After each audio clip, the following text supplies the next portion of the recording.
Good afternoon. I'm Dr. Ron Daniels. I'm president of the Institute of the Black World 21st Century and convener of the National African American Reparations Commission. And I want to welcome you to this National Juneteenth Forum on Building a Culture of Repair, convened by the Global Circle for Reparations and Healing.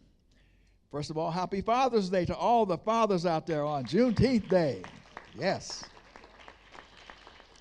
We have declared Juneteenth a day of reparations and healing.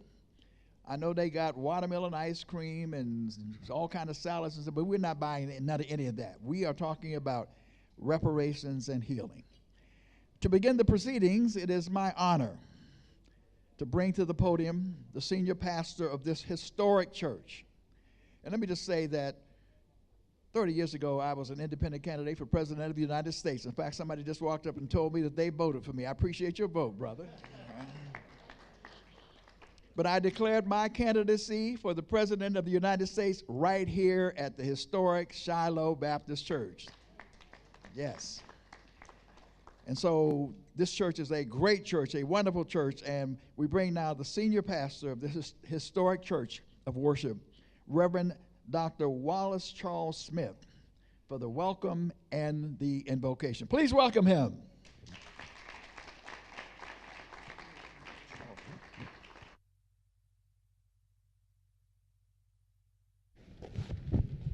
Dr. Daniels, a distinguished panel, I just want to welcome you to the Shiloh Baptist Church. We have worship service here this morning and have been celebrating all day. But this is an important occasion. This is the first, all of you know this, I'm not saying anything you don't know. This is the first of the national celebrations of Juneteenth. And being here today is very important. It's an indication that we as people of color, but also goodwill, understand that we have to really work more and more to make sure that our issues are not swept away. That's been the case for much too long. And so we thank God for you, and we're glad that you're here today. And I know we're going to get some great information from this very distinguished panel. Let us pray. Lord God, we certainly thank you for this occasion. We thank you for this day. We thank you for this very special observance of this important date.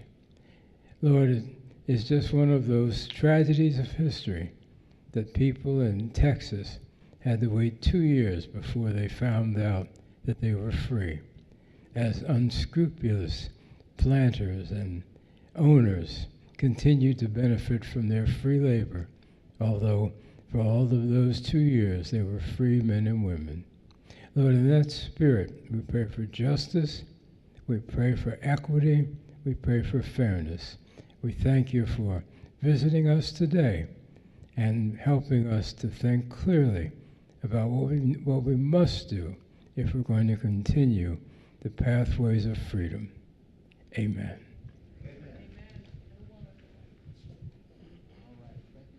You're quite welcome, Doc. Okay. And so now, in the African tradition, we'd like to invite the ancestors to join us. So for those who are able and willing, would you please stand? For those of you who are able and willing, if you don't have to, if you don't want to, and if you're, and we're going to be assisted by Minister Christian Watkins.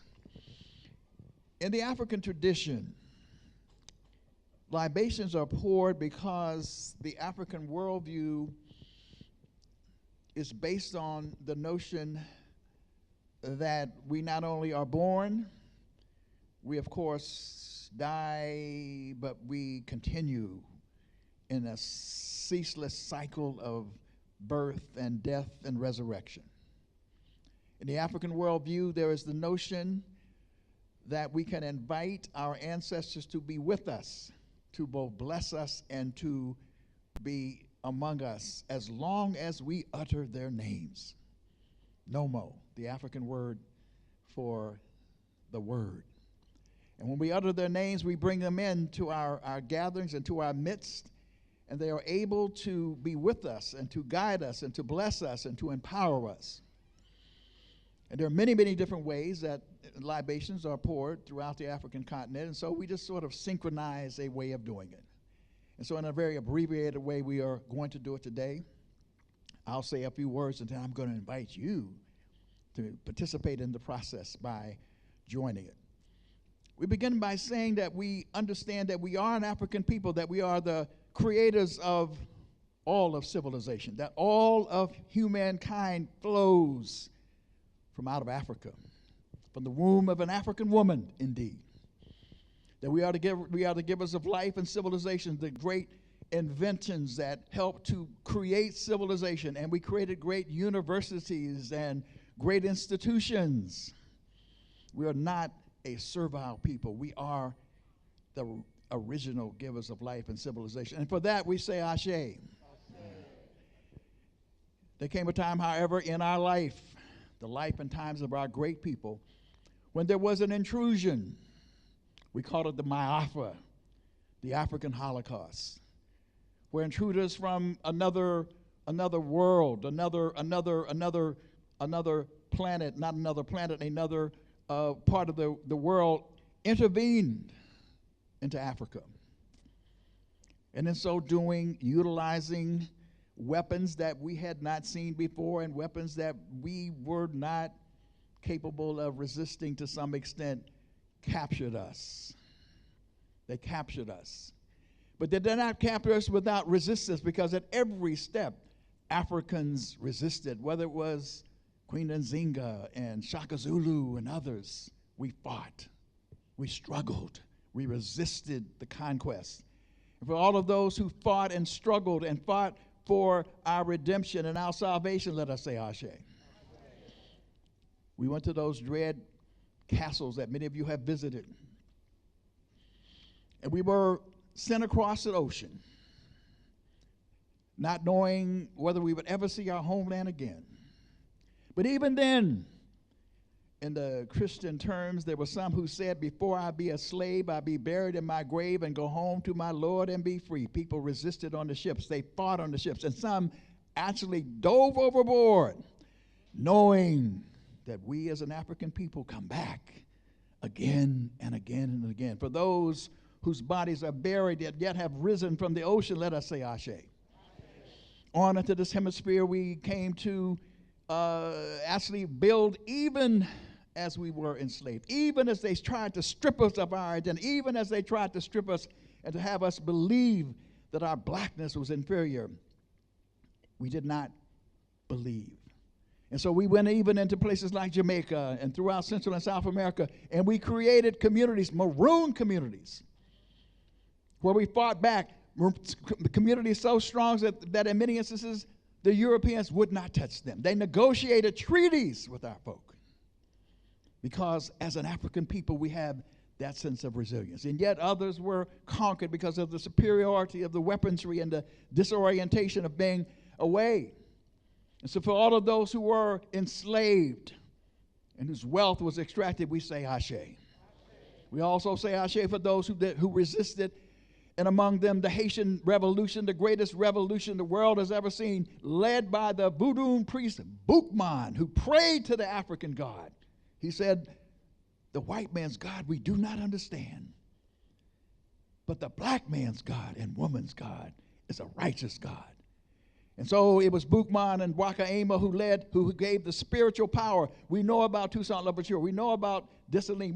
But we need to know about Boukman, because it was the spiritual power of Boukman who gave the Haitian revolutionaries from all over the Caribbean the power to achieve one of the greatest victories in the history of humankind. They defeated the French and sent them back packing to France, and they created an independent nation. For them, we say Ashe. And throughout the hemisphere, we know, even into the Americas, we were enslaved, yet we created as we enslaved. We created music. We found ways to be up in the master space and steal away to Jesus. And they thought we were just talking about Jesus. We were talking about resisting, because we be a creative people. And we fought back. Denmark Vesey, Tucson, Denmark Vesey, Nat Turner, rebellion after rebellion after rebellion. We fought. For all of those slave rebellions, let us say Ashe. And on to after emancipation, no 40 acres and a mule, but nonetheless, we fought to unify our families. A part of why we gather today is because there was the brutalization of our families and our women and our children. And yet, upon the emancipation, we went looking for our children. We wanted to reunite our families and try to find a way to make a way out of no way, and we did that. And for those who were not enslaved, they created institutions like the African Methodist Episcopal Church and other independent institutions, because that's who we are as an African people. For those who resisted in those ways, let us say Ashe. And on into the 21st century.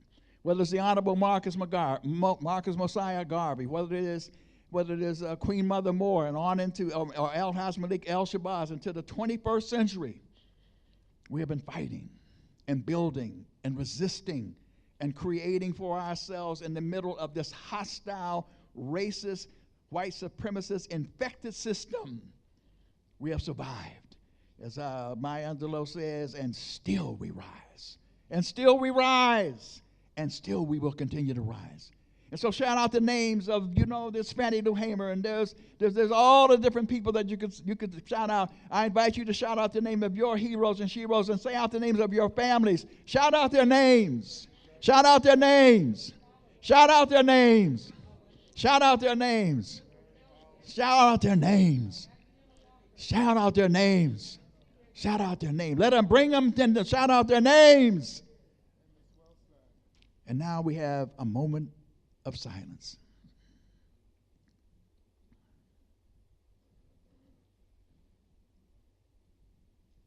The last pouring of the water, Ashe. I've been invited the ancestors in. You may all be seated now. Quickly, the occasion that brings us here, and we're so happy that you're all here. There are so many Juneteenth celebrations taking place.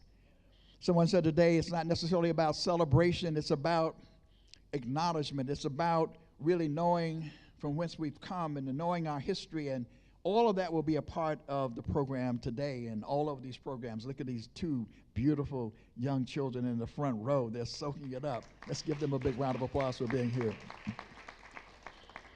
And so what we have done is we've brought together an extraordinary assembly of reparations advocates and healers who are coming to you to remind America and the world, because we must never, ever forget. So we remind America and the world of the harms, of the injuries inflicted on our people across this country, African descendants in the U.S., and across the world over centuries through the Ma'afa. We are also here, however, to talk about the resilience and the resistance and the building of our people. We want to talk today about the status of what Professor Hilary Beckles has called the human rights movement of the 21st century, reparations. That reparations is the human rights struggle of the 21st century. What Congresswoman Sheila Jackson Lee has said, that only reparations gets at the heart of structural institutional racism, that there can be no more perfect union unless there is reparations. So we'll be talking about the status of H.R. 40. We'll be talking about other forms of healing that are taking place. And we want to talk about how we create reparative systems, because at the end of the day, we don't want to create systems that replicate the damage and the harm, the values that created this capitalist political economy that has destroyed so many people. We want to figure out how we avoid that. And then finally, we want to hear from you in the audience, an opportunity to hear your suggestions and your ideas, having heard the conversation. So that's our purpose. That is what we'll be doing today. Let me just quickly say that among the organizations that are a part of the global circle of reparations and healing are the Africa Transitional Justice Legacy Fund, the Black Parent Initiative, Community Healing Network, Decolonizing Wealth Project, Farms, Global Black Diaspora Rising, the Institute of the Black World 21st Century, Dr. Joy DeGrue Productions, JDP Incorporated, Jubilee Justice, LWC Studios, Cobra, NBCI Trust, Ready Nationwide, Safe Black Space, Spirit House Incorporated, the Africa America Institute, AAI, Federation of Southern Farms Cooperatives, Atlanta Assistance Fund, the Grassroots Reparations Campaign, Telling Truth Project, and Kingdom Branding. Give them all a big round of applause. And so now, to get our program started at another level, we want to invite in by recorded message the woman who has inherited the torch from the Honorable John Conyers. John Conyers, at the behest of Cobra, at the behest of a figure, and that's why you have to shout out these names. Reparations Ray Jenkins. People may not know him, but Reparations Ray Jenkins was one strong African freedom fighter who kept going to Congressman John Conyers and saying, we got to do something about reparations. We got to do something about reparations. Because of that, and because John Conyers is who he was, one of the greatest progressive legislators in the history of this country. Let's give it up for John Conyers. Tremendous legislator. The Martin Luther King bill is because of John Conyers, because he fought for it and never gave up. But the woman who has inherited the torch from him and fights in his legacy is out of Houston, Texas. In fact, she is the person who introduced initially the concept of Juneteenth that was embraced last year. She is the woman who is on the Judiciary Committee, but she's the lead sponsor of H.R. 40. Courageous, visionary. You see her all the time championing all kinds of causes. I don't know where she gets all that energy from, but she is energetic. She is very dynamic. She's the one who leads us in this struggle for H.R. 40. We now invite in the Honorable Sheila Jackson Lee.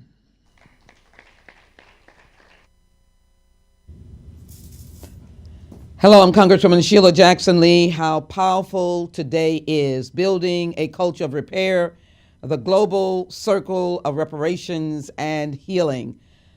Hello to my friends, and particularly the friends of the Why We Can't Wait Coalition, who have been working for now 90 months to be part of this great program and be part of the world discussion, the nation's discussion on not only Juneteenth, but H.R. 40, the Commission to Study Slavery and Reparations. How do they intertwine? I was so glad to be the first member of Congress to introduce the legislation to create the Juneteenth federal holiday, having done the resolutions for almost a decade. Even this week, I introduced a resolution just to make sure that the record of Congress had the acknowledgement of Juneteenth.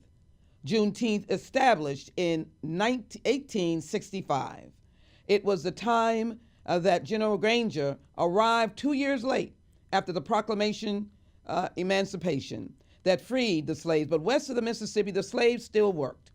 General Granger came on the shores of Galveston.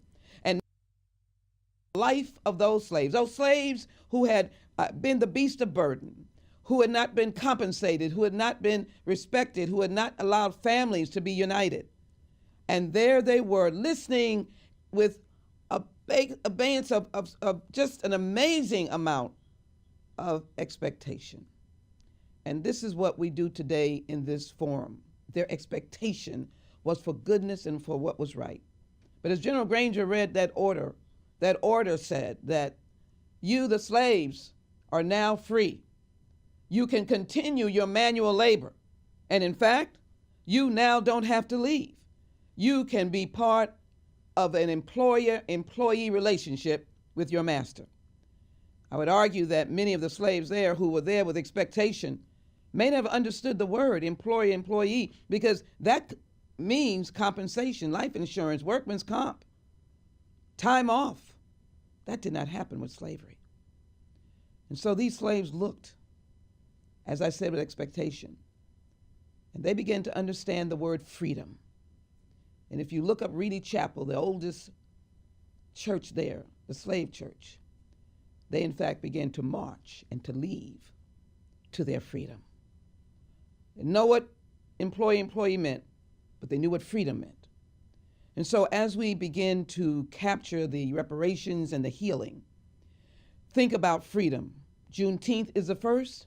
H.R. 40 to study slavery and develop reparation proposals, which we have been advocating for because it addresses the disparities of the 21st century.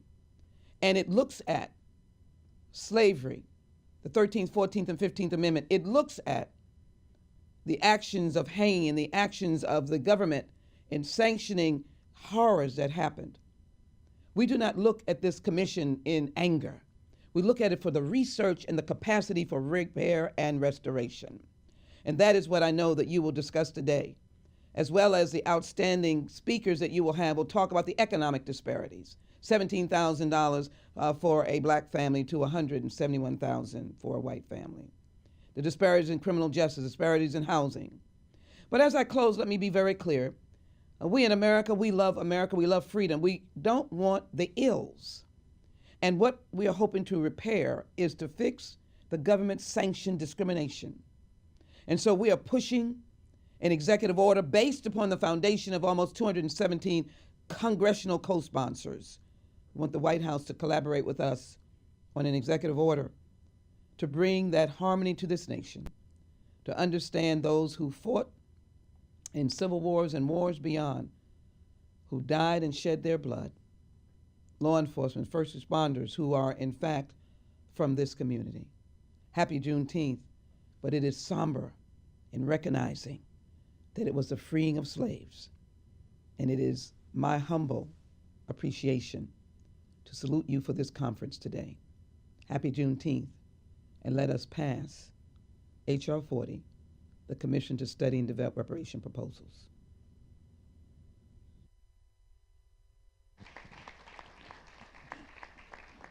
The Honorable Sheila Jackson Lee, and she's on a mission. And by the way, executive order, we have piled up.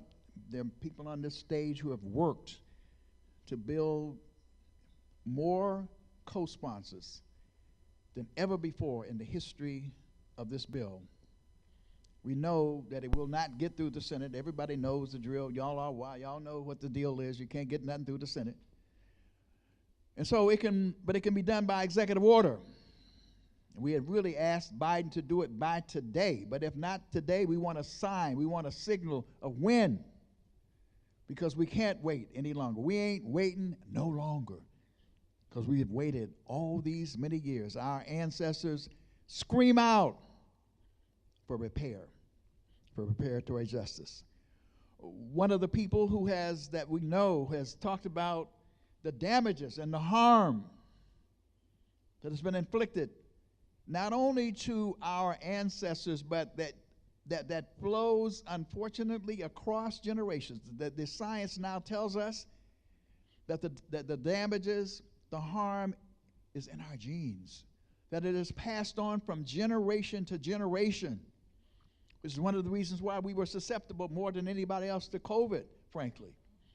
But one of the persons who came onto the scene with the notion of post-traumatic slavery syndrome, took it by storm, fired everybody up to understand it, was Dr. Joy DeGruy, who now joins us by recorded message. Hello, my name is Dr. Joy DeGruy, and I am very pleased to be with you today on Juneteenth. I am honored to be part of this commemoration. I'm only sorry I cannot be there with you in person. The work that myself and a number of individuals and groups literally around the world are engaged in are around issues of healing and reparations. My work is around healing principally, and I think there is a little mythology around what is required with healing. It's though healing can occur outside of justice. And so these are things that go hand in hand. And part of what my group is doing, my team of folks, is we're doing something called the Be the Healing Symposiums. We've done 4 of them in major cities across the United States, and we have one remaining that we will be doing in Atlanta at the end of this month. These are 2-day symposiums open free to the public as a result of a generous grant from the MacArthur Foundation. And what we've been able to do in these 2 days in this symposium is really create a love fest. And the first day of the symposium is really committed to educating people, helping folks understand systemic racism, historical trauma, and contemporary trauma, and how that has weighed on us and how that's showing up in our minds and our hearts and our bodies and our spirits. And the goal here is to help people understand the nature of the injury, because you can't heal what you don't understand. And so following that rather thick and lengthy presentation, we have breakout sessions, and I've trained facilitators that are there to manage any kind of triggering that may happen as a result of this very, very weighty information, but also to have a conversation, to break into groups and talk about how they're seeing themselves being able to use this information. How it's showing up inside of their minds. What do they want to do? What do they want to change as they move forward? These are the kinds of questions that we put forth. And day 2 of the symposium is really committed totally to healing. And the focus of this is a solution-oriented kind of lens. And we're looking at what are some of the practical things that we can learn? What are the improvement strategies that we can employ? What are we doing with our children and our communities? How can we hold schools and other institutions accountable? All of this becomes part of those healing strategies. The goal, of course, is to ensure that there is continuous growth and improvement, and that it's sustainable healing, so that we, one, understand, so we can begin to look at the residual impacts of all of these generations of trauma, starting, of course, with American chattel slavery, and then also taking a look at what are some of the contemporary traumas that we continue to experience as a result of anti-Blackness and racial terrorism. And so I believe that the symposiums, and thus far we've had an incredible response, pre and post surveys, to kind of figure out where people start, where they are, where they want to go. And that has all been quite positive and encouraging and exciting. We've also had youth panels that have come in and talked to us about what's going on with them and how they are experiencing this time, this very, very intense time, as you know. And clearly the assault has not stopped. So we need to really be pragmatic about what we're doing in our homes and with our families and with our community. So to that end, I think that the other piece that's important for people to understand about Juneteenth, and of course I know my fellow scholars and my incredible brothers and sisters that are putting this on have really showed you and made the case for understanding why it's important to understand Juneteenth. But I want to talk a little bit about some mythology around slavery. And so part of what happened is we have this belief that slavery ended and I don't know, somehow the playing field got leveled and everything was fine. Well, the first thing that happened is it didn't end. We had peonage. And this is really important to recognize how the past impacts the present. So we're looking at how the residual impacts of slavery show up with peonage, the unlawful selling of people back into slavery. And by the way, we never got the 40 acres. Or the mule. Okay, that never happened. Then we had black codes. Freed blacks were still not welcome. So they had sundown laws and black codes and exclusionary acts, official and unofficial. Then we had, folks forced. You want to know where mass incarceration started? It started with convict leasing, because they wanted to have that cheaper labor force, so they started arresting black folks for loitering, 15 years for startling a white woman, looking menacingly at a white woman.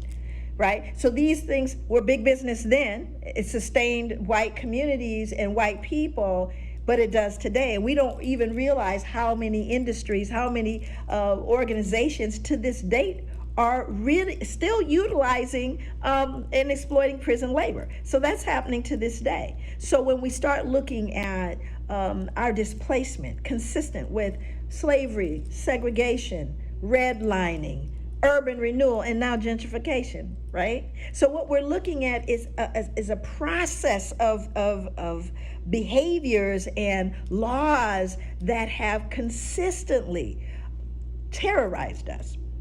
And so what we need to do is first understand. First it is to know, and then it is to do.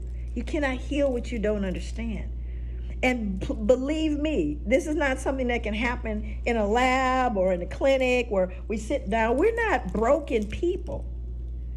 We are people that have been and continually are assaulted. And we've got to, number one, stop that assault, prevent the future harm of our children.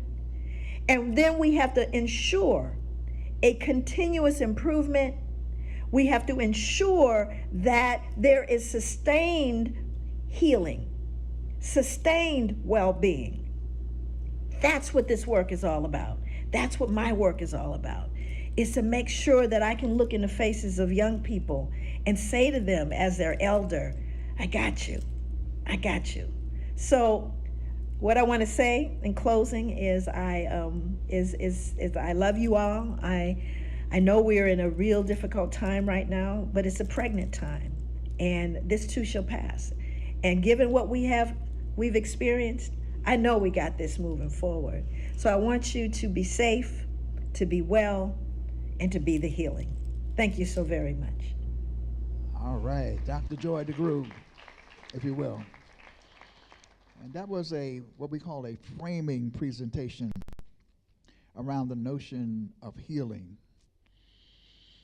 And one of the things that she talked about was people don't associate necessarily reparations with something like gentrification. But I think I may have mentioned at the beginning or somewhere along the line, reparations are for enslavement, yes, but all of the legacies. And one of the things I've been thinking about, even in terms of a city like Washington, D.C., we sometimes, and I've been guilty of this sometimes, talking about accomplishments and what we should do and what we ain't doing and so forth. But the fact of the matter is, when you look at urban renewal, the Negro Removal Program, we called it, of the 20th century, prosperous black communities like Buffalo, the southeast side of Buffalo. I may be saying the wrong side of town, but I think that's in Buffalo. The east side, they shot, and you just came from there. They shot right up through the middle of that city, that town, dividing us. And then when you look at a city like Washington, D.C., the last colony, and not one of the last colonies, we have to remember Puerto Rico and so forth and so on, but this is does not have its independence. It was once Chocolate City. It's not Chocolate City no more because of the displacement of black people and black culture. So we have to that is also due reparations. That's right, give it up. So now we'd like to bring to the podium for a framing statement on the issue of reparations and healing, but with more of an emphasis on reparations, a very, very dynamic, visionary, strong brother who's come up through the movement, mentored by many. He's emerging and has emerged really as a major thought leader and a major proponent and scholar, understanding reparations and all of its dimensions, particularly in terms of international law and its applications. He is none other than Cam Howard. And Cam Howard is the former male chair of NCOBRA, our legacy organization. He now comes speaking for Reparations United. Would you please welcome Cam Howard?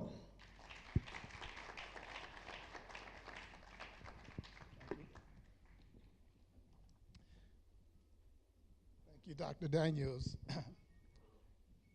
And as Dr. Daniels stated, Congresswoman Sheila Jackson Lee is an extraordinary leader for us on this national fight to be repaired in this country. I want to welcome everyone to the Global Circle of Reparations and Healing's Juneteenth program entitled Building a Culture of Repair. In my remarks, I want to invoke the memory and the teachings of our brilliant, multi-genius ancestor, Dr. Sheikh Anta Diop, who some refer to as Diop. Dr. Diop single-handedly defeated the entire Western academic world, proving that the pyramid builders of ancient Kemet, that they called Egypt, were as African as you and I. Dr. Diop used the disciplines of chemistry, utilizing the science of carbon dating, measuring the melanin and carbon content in the skin of the mummies.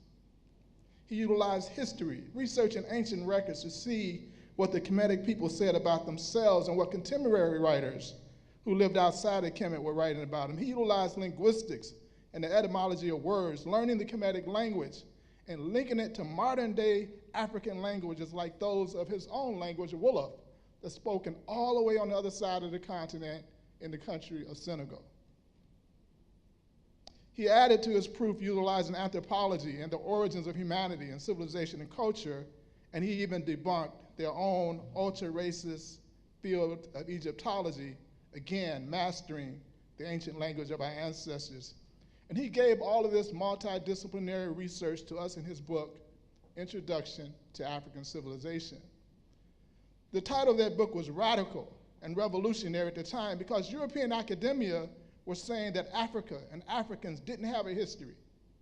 In fact, they were saying we didn't even enter into history until they, the Europeans, came into Africa to civilize us.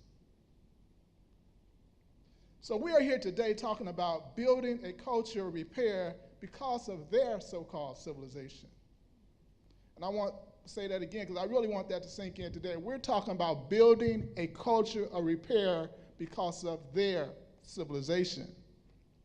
In one of Dr. Diop's other books called Civilization or Barbarism, he asks and answers the question scientifically of whether or not what we're experiencing today as civilization and high culture is really a complex and sophisticated system of structured barbarism. Among other things in his books, he says that a culture of a people, any people, is composed of three main components, because we're talking about building a culture of repair. So the culture of a people is composed of three main components: the collective consciousness of the people, the language of the people, and the ethos, or spiritual, psychological component of the people. It's what Dr. Amos Wilson would call the collective personality of a people. And as we are here building this culture of repair, we too must focus on these three components of culture. First, collective consciousness. Collective consciousness is composed of the historical memory. What do the people know and think about their past, their present, and their future? Collective consciousness is the shared knowledge, understanding, and interpretation of a people's relationship to one another, to others, to the environment, to the world. For this conversation today on a culture of repair, what is the shared historical memory, the shared system of consciousness that we must build upon and what we are building upon in this movement in America? I refer to this shared consciousness as Reparations 1, 2, 3. At the World Conference Against Racism held in Durban, South Africa, the international community gave us a model, a paradigm of thought and action from which we build our collective reparations consciousness upon. That motto is one: crimes were committed. The transatlantic slave trade, enslavement, apartheid, it was called Jim Crow in this country, were in fact crimes against humanity. They were not just immoral acts. They were crimes against humanity. So number one in Reparations 1, 2, 3 is crimes were committed. Number two, injuries have resulted from those crimes. Wherever you see racial disparities, you see an injury resulting from those crimes. So number two in Reparations 1, 2, 3 is injuries. And number three is just a logical deduction. If crimes were committed and injuries resulted, then repair is necessary. So one, crimes, two, injuries, three, repair. This model that we got from Durban is the basis of our collective consciousness on how we move in this country around the issue of reparations. That's what we build our shared understanding and knowledge upon as we continue to act to not only win reparations, but deliver reparative resources to our people. The second component of culture, or the culture of repair, is the language of repair. What's the language that we must be using today? It comes from that above model, crimes in America. There were 3 periods of crimes: the period of enslavement, the period of Jim Crow segregation, and this neo-apartheid period that we're in today. The injuries was more than just the wealth gap. Don't let everybody get you focused on the wealth gap. It's all the racial gaps and disparities resulting from anti-blackness, white supremacy, white nationalism, genocide, apartheid, and plunder. The third language is for reparations. It is necessary that we engage in as many projects, policies, and programs for as long as it's necessary to repair the developmental difficulties, differences, and disparities we experience. Full reparations is an international concept that has 5 components: cessation and guarantees of non-repetition, restitution and repatriation, compensation, satisfaction, and rehabilitation. A fourth concept that we must be using all the time is crimes against humanity, as I talked about. These are the most egregious crimes that a government can commit against a civilian population.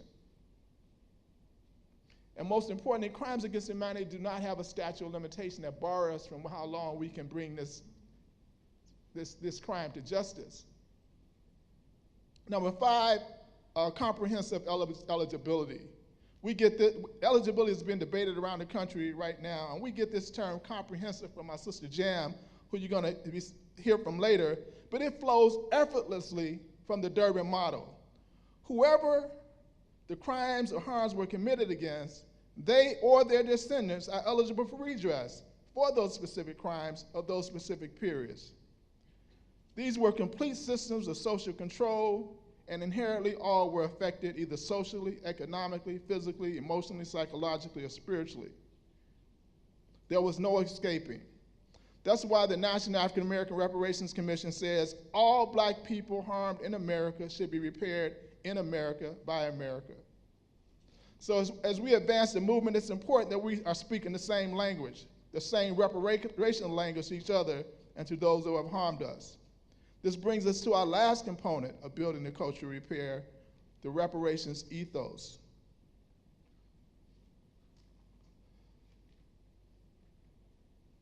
I want to go back to Dr. Jope for a minute in his book, Civilization and Barbarism. Dr. Jope has what he called a 2-cradle theory of civilization, where civilizations were birthed and nurtured. One cradle he calls the southern cradle, Africa. The other cradle is the northern cradle, Europe. When people first came together in these cradles, they developed a civilization out of the conditions of the environment they lived in. In the South, Africa, food was plentiful. Not so in the North. The climate was pleasing in the South, not so in the North. Nature was giving, nurturing, nourishing, and abundant in the South, again, not so in the North. As a result, Dr. Jope says, a collective personality, particular to those cradles, were born.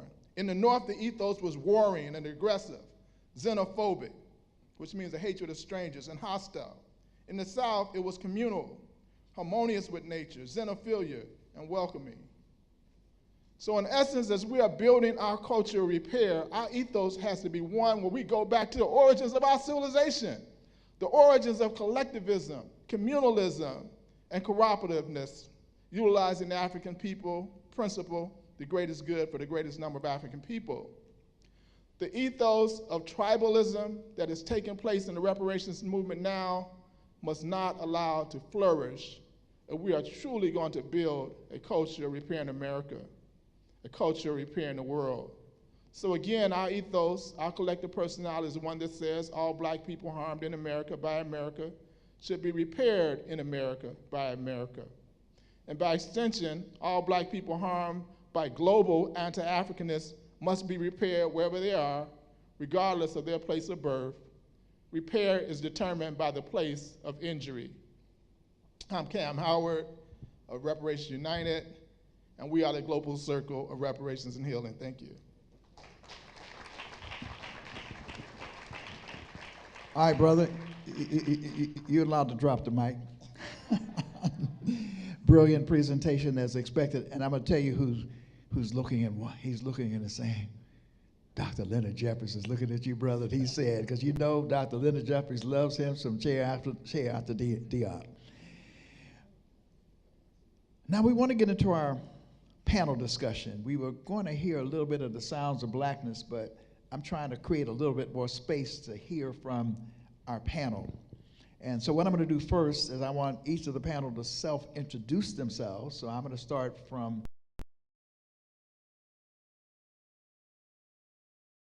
Lloyd and Jam and Nkechi Taifa and Dr. Malvo.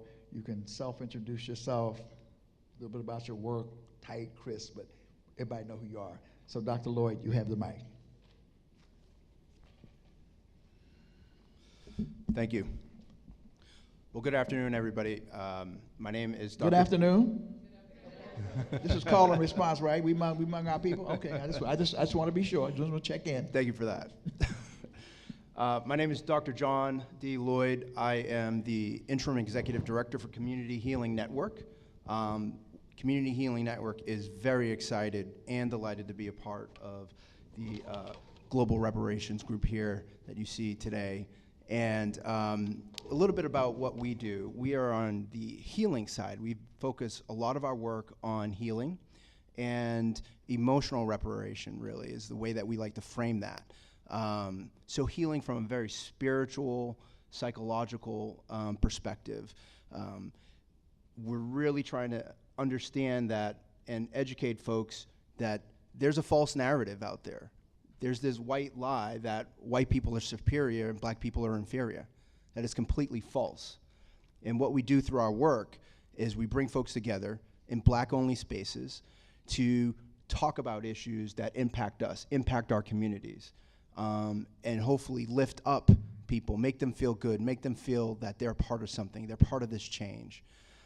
We also have Ubuntu, rapid response circles in which where there's some sort of racial crisis that's happening across this country and there's so many to pick and choose from.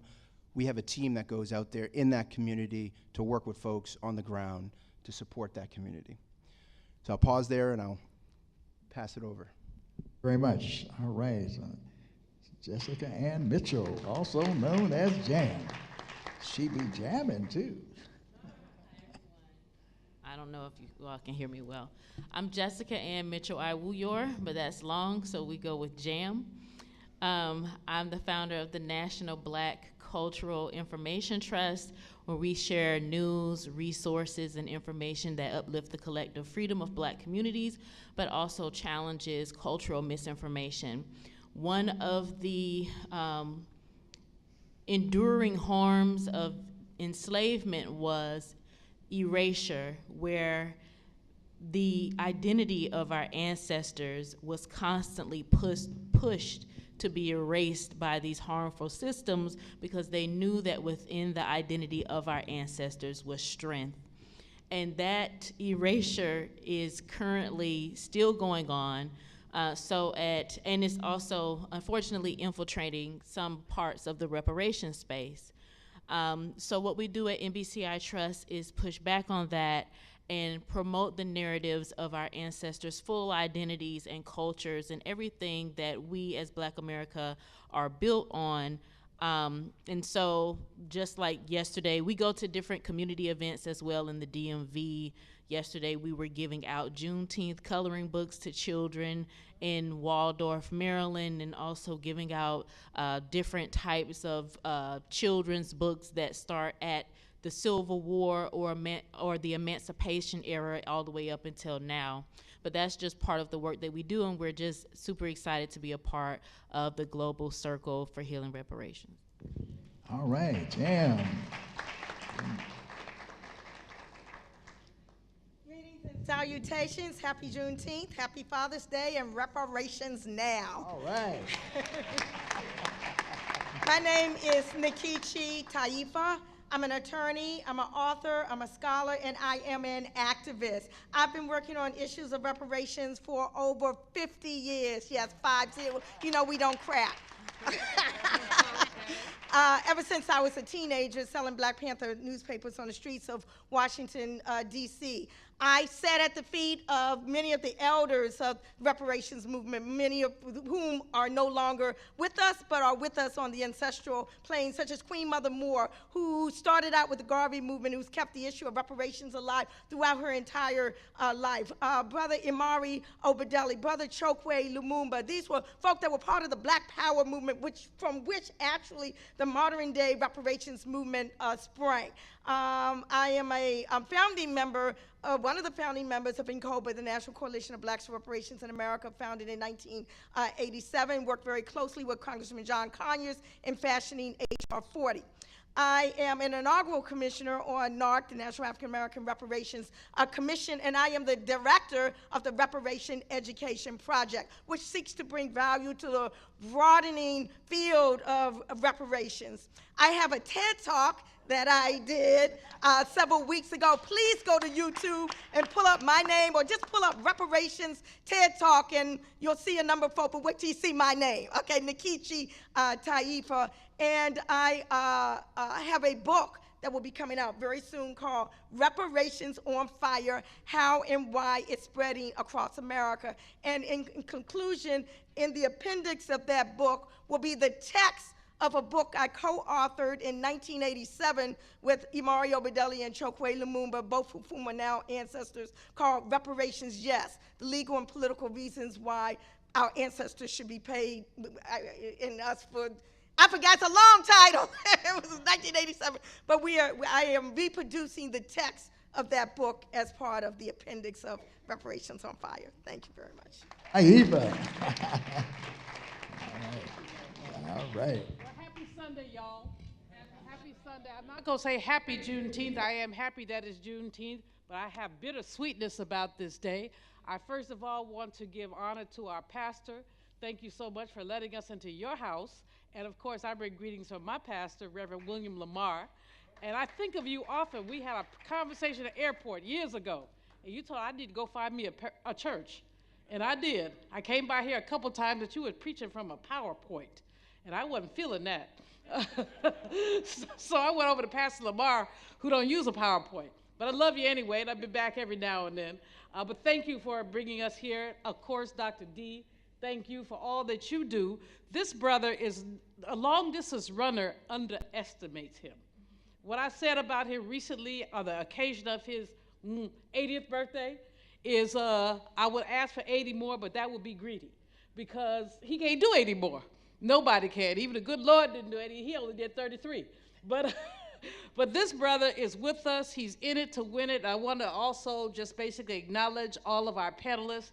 I am Dr. Julianne Malveaux. I am an economist, author, dean of the College of Ethnic Studies at Cal State LA, inaugural dean of the College of Ethnic Studies at Cal State LA, which has Pan-African Studies, Chicano Latino Studies, and Asian American Studies reporting to me. I also am starting a Department of American Indian Studies. Watch me grin, y'all. That was a little bit of a struggle, but we got it going on.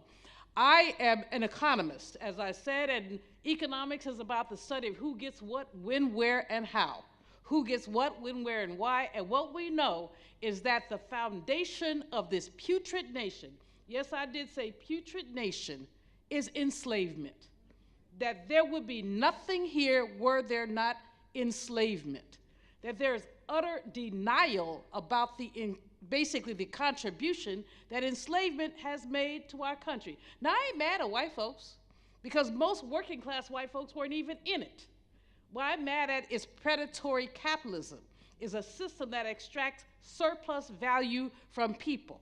And so I love what Joy DeGroy said. She's a sister friend. She is brilliant. She is really talking about us coming together. But in order for us to come together, we must tell the truth. Understand that when Sheila Jackson Lee and her colleagues introduced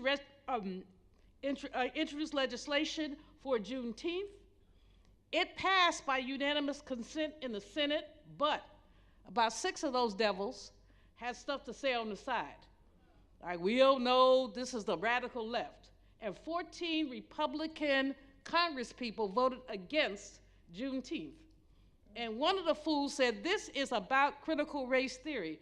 No, it's not. Pastor, since I'm in your church, I'm going to try to watch my adjectives. Uh, Therefore, it's just about the you know what truth. And those who know me well know what you know what might be. Could be anything. But, but what I'm saying is, these folks, until we deal with the truth, we cannot heal. We must deal with the basic, utter truth. And here's the truth. What Joy said, what Joy DeGry said, what others have said, first of all, we was late. My grandmother, who was from Mississippi, would never celebrate Juneteenth because she said it was a celebration of black people being late. Now she died in 1974. Hey, my grandmother was a trip. She also said that there was no moonwalk, that they were just in Las Vegas and and walking through the desert. She was a trip. But anyway, Grandma Rosie Elizabeth Nelson, I called her out. But let me say that she wouldn't celebrate it, but we do celebrate it. But what Joy DeGroy said, which is important, is this. Enslavement did not end when they came from Galveston. Enslavement is still going on. There are some companies, Ron, I know you're about to cut me off, but let me just say this one thing. Okay, McDonald's, Wendy's, Walmart, Starbucks, Sprint, Verizon, Victoria's Secrets, Fidelity, they are still using convict labor to get profits. I'm not going to repeat them. They go, let me repeat it again. But let's be clear. Enslavement is not over. Our people are still being enslaved. And the legacy of economic envy, which I know Brother Daniels is going to let me talk about a bit later, the legacy of economic envy is that whenever we get 1 cent, someone wants to take 2 cents back. We must be clear that we live, it's not new. We live in a culture of anti-blackness, a culture of attacks on our people, and we have to stop it, and our allies. And I want to give a shout out to our white and other brothers and sisters in the room. Thank you for being here. Bring your friends next time. Dr. Julianne Malvo. So Cam, even though you spoke, if you got a short one, I mean, you know, like a short one, you can drop it on us. You got a mic? That's your mic. So yes, my name is Cam Howard. I'm a three-time voted in National Male Co-Chair in Cobra. Been in the reparations movement perhaps about 16, 17 years. Came in the movement when there was a mass exodus from the movement because of a lawsuit that we had filed in 2005. It was denied. The judge stated that we did not have status to bring a lawsuit, to bring a lawsuit, and that kind of took the air out of the movement. The 9/11 attacks took the air out of the movement, but we struggled, continued to raise this issue of repair, and I was fortunate enough to take part with NARC and Kichi and co-author the federal legislation that we're pushing now, HR 40. We revised it from a study bill to remedy bill, which the goal is to craft the proposals necessary to alleviate or repair all of those disparities that we see among our communities and the dominant community in this country. And so I'm now the director of Reparations United, which is an organization that will look at particular injuries that communities across the country share, and we'll look for proposals and ways that we can come together as in our own spaces and build out proposals and structures that begin to deliver that repair to our people. And so I'm excited. This is a very exciting time to be in the movement. Thank you all for coming, and hopefully what is shared from this panel will cause you to become more active. Thank you. All right, thank you very much.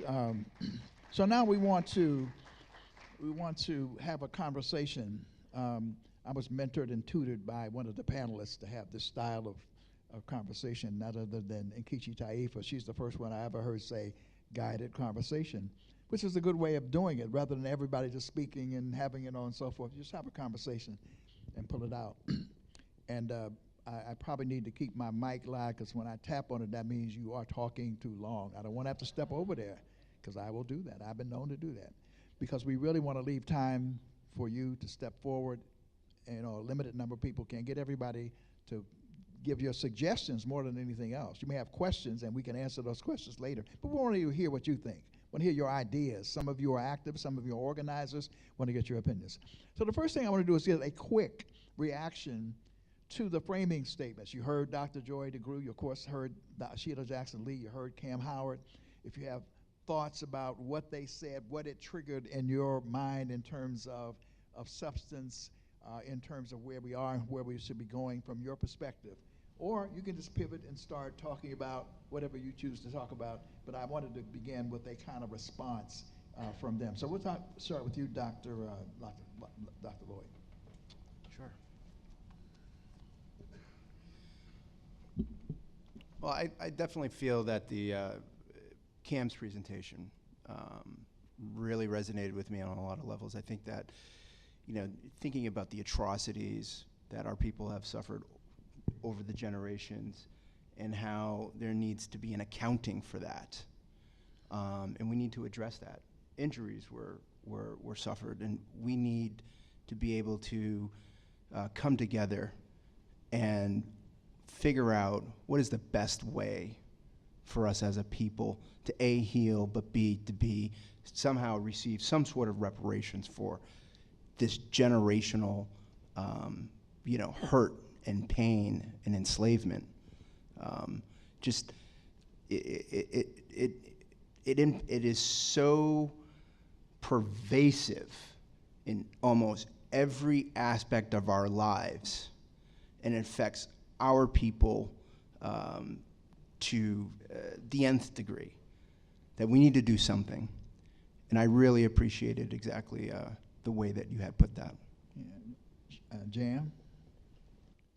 I really think hard on Dr. DeGrew's post-traumatic slave syndrome, but I also think about the flip side. Like, I really believe this country suffers from post-traumatic enslaver syndrome, where so many firmly believe we are owed nothing, we are due nothing, that what happened was just the past and we should let it go. Meanwhile, we are still enduring those crimes against humanity and the legacies of them.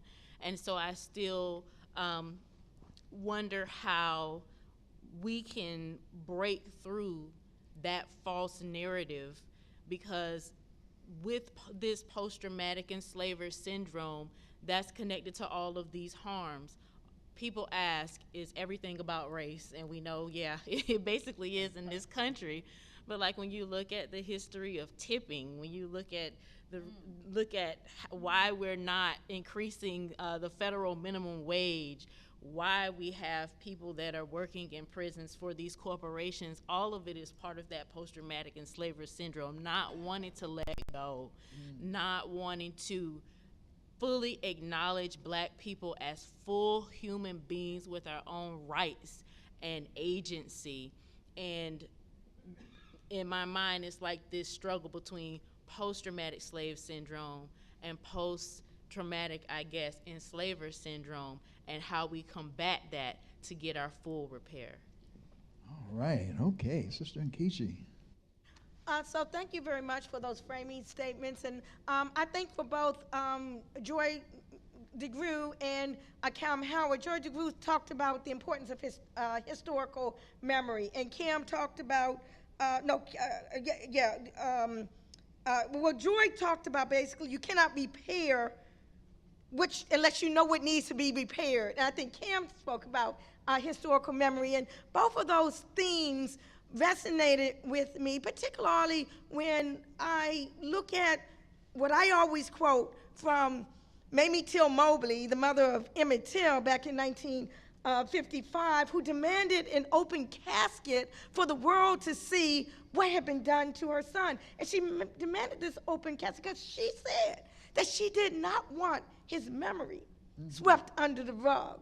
She wanted the world to see and to know. She wanted that historical, memory. She wanted folk to know just what the harm was, just what the injury was. And I say, down to this day, we are still trying to open up these caskets so we can know the harm. Many of these things I'm just learning now. Many of them. You know, I knew about Tulsa back in 1985, actually, when the bomb was dropped on Move in Philadelphia, and someone said, well, that's not the first time a bomb was dropped. And regardless of whether you think there was actually a bomb on Tulsa, there was stuff being flown from the air and from airplanes, let's just put it that way. But many folk are just learning about Tulsa over the past year or so.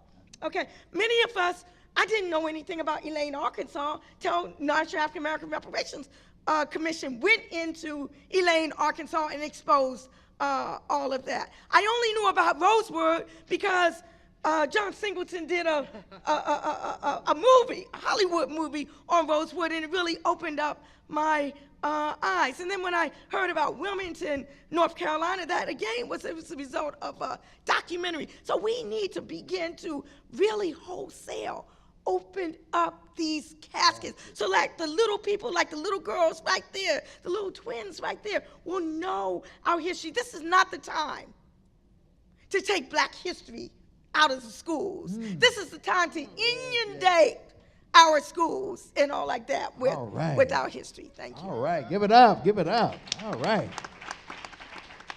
Caskets. Dr. Julianne Malvo. Okay, folks.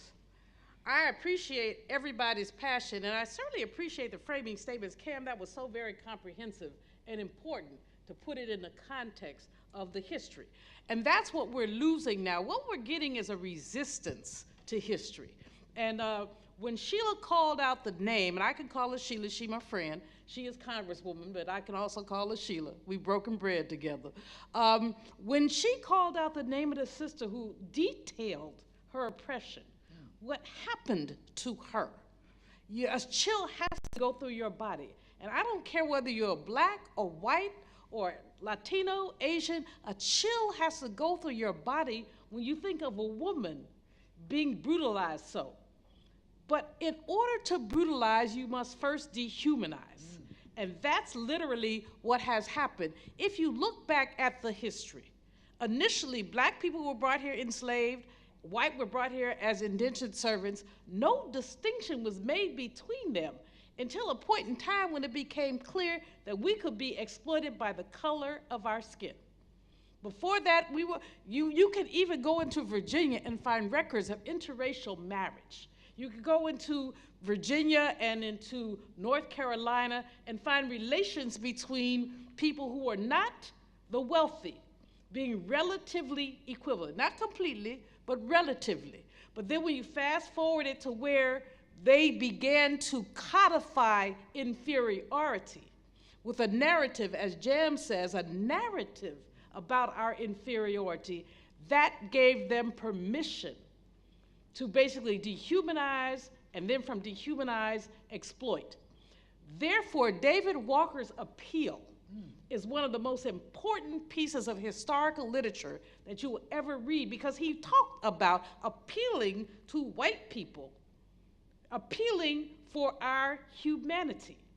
In 1832, in North Carolina, a law was passed. It said to teach a slave to read is to excite dissatisfaction to the detriment of the general population.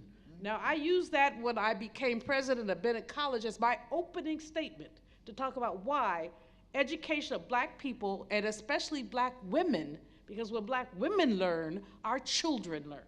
But why that was so very important. But let's connect a couple of dots. So to teach a slave to read is to excite dissatisfaction, but some people say, if you want to hide something from a Black person, put it in a book.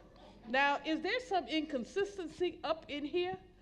Meanwhile, those who taught enslaved people to read, Black people were flogged up to 50 times for teaching someone to read. White people were fined up to then $200, which today would be like 10 grand, for teaching someone to read. So meanwhile, you want to hide to a Black person, put in a book. Nah, you are afraid of me being up in a book.